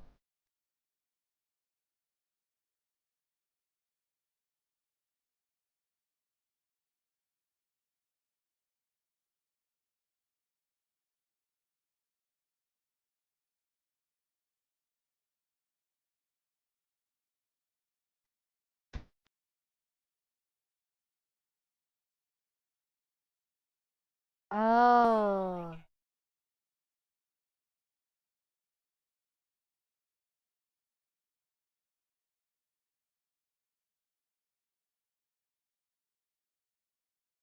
Oh.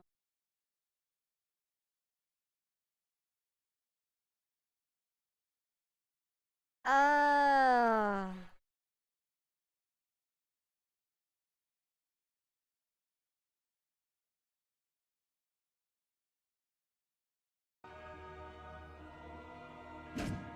Oh.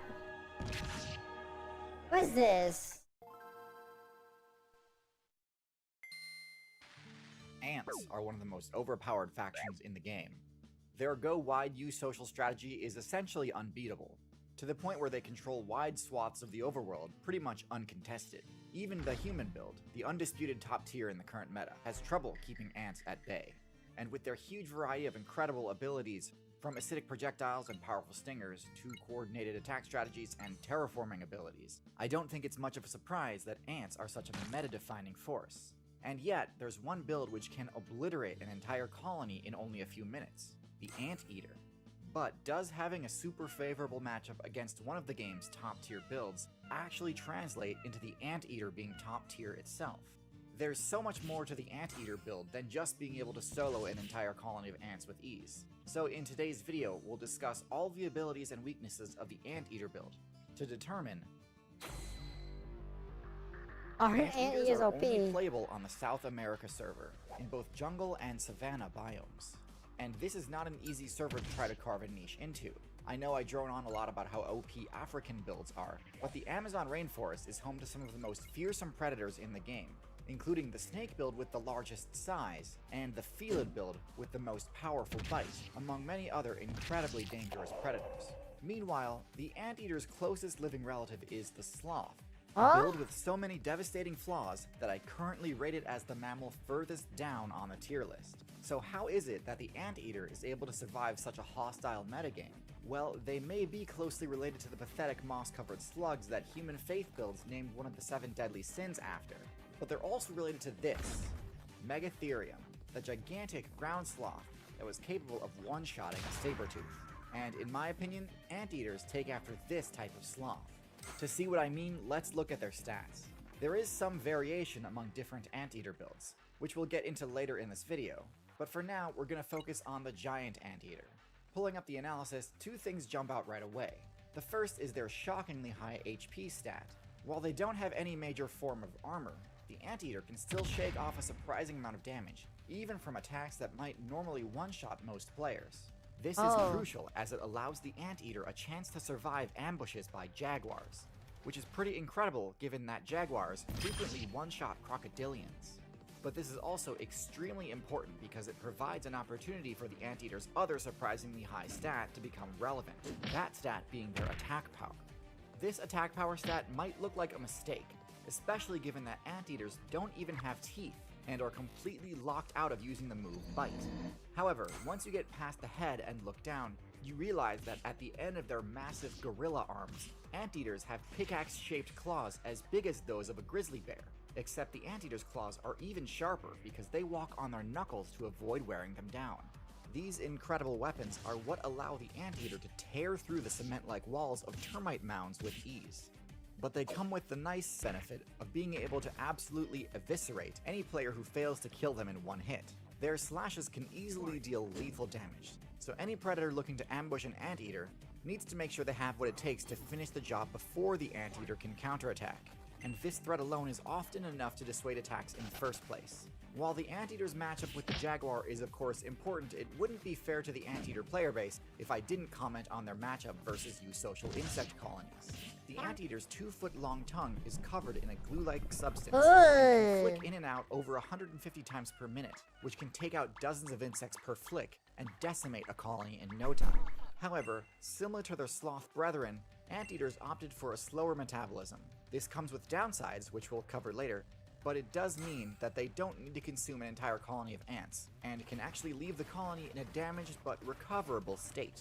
This is a highly sustainable method of farming XP because it ensures that the Anteater player can simply return to the same termite mound or anthill later on, tear into it again, and the colony will have replenished its supply of workers enough that they can just do the same thing again. It also means the Anteater doesn't need to be at any one colony for very long, which is good because despite how powerful their offensive tools are at destroying a colony of insects, Anteaters don't actually have any unique defensive abilities to avoid the damage from the swarm of militant insects they've just provoked, and have to rely solely on their HP to soak up the damage. Of course, as mentioned prior, because of their high HP stat, Anteaters are well equipped to tank a lot of hits, But the acid attacks launched by termites and ants certainly aren't something they can just ignore for extended durations. The rest of the anteater stats are fairly lackluster. Anteaters aren't as sluggish as sloths, but because of their slow metabolism, they do have a below average movement speed. Given that they've spec'd into massive claws on their forelimbs rather than more mobility favoring options like paws or hooves, I don't think this low speed is too surprising. It's a worthy trade-off in my opinion. Their stealth stat is also middle of the road. They don't stick out as bad as some builds, but aren't the best camouflaged either. The anteater can hide under its bushy tail, disguising itself as a bush while also shielding itself from the Defense cold. But T-pose, as far yes, as our plant-style disguises dominance. go, there are certainly more impressive displays out there. The anteater's intelligence isn't great either. They'd form quite a formidable force in groups, yet rarely engage in team strategies, if ever. Their last main weakness is their poor eyesight. It's a good thing they don't go down in one hit, because the tiny eyes on the sides of their heads do not give them the best odds at detecting an ambush before the attacker is within striking range. Next, let's delve into some of the individual variants of the anteater.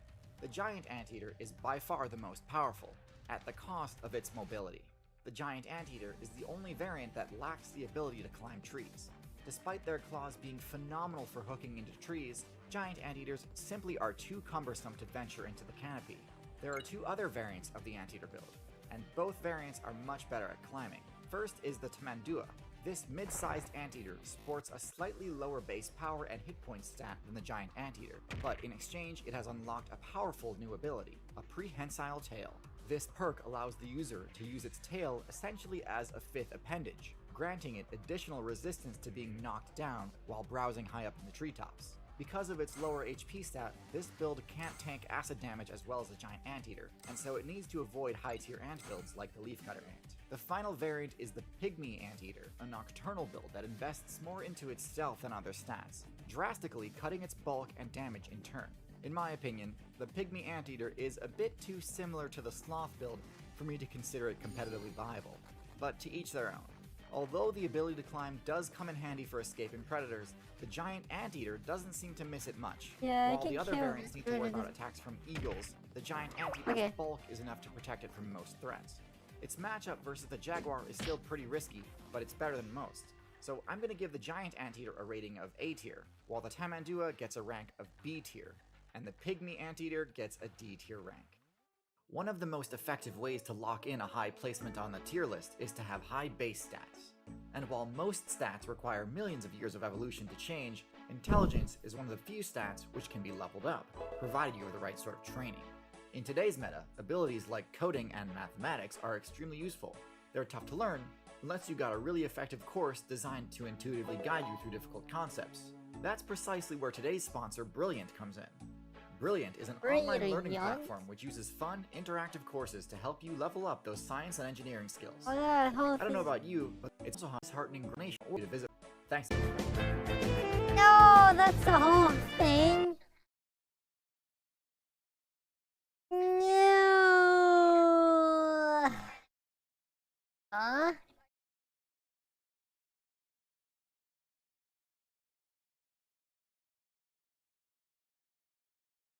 Alright, let me do this. Just in case you look at my channel, we're going to have to copy this. Copy.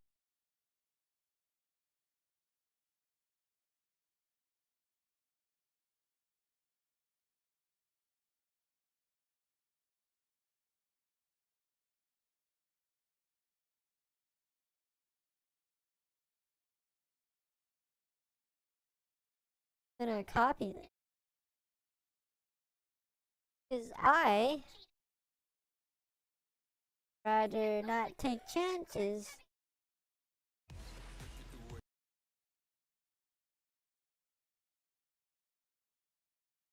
Just do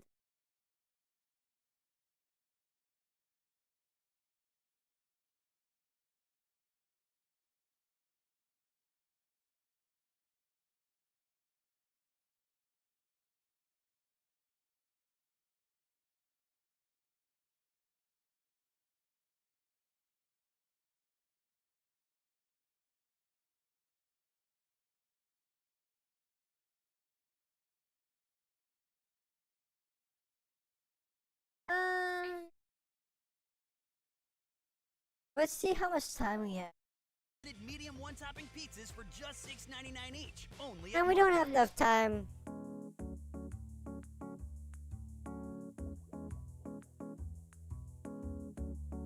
Anyways, I appreciate you all joining. I hope you have a great day. I see you all next time when I ever stream or upload a video or upload a short, whatever, alright? So anyways, see ya.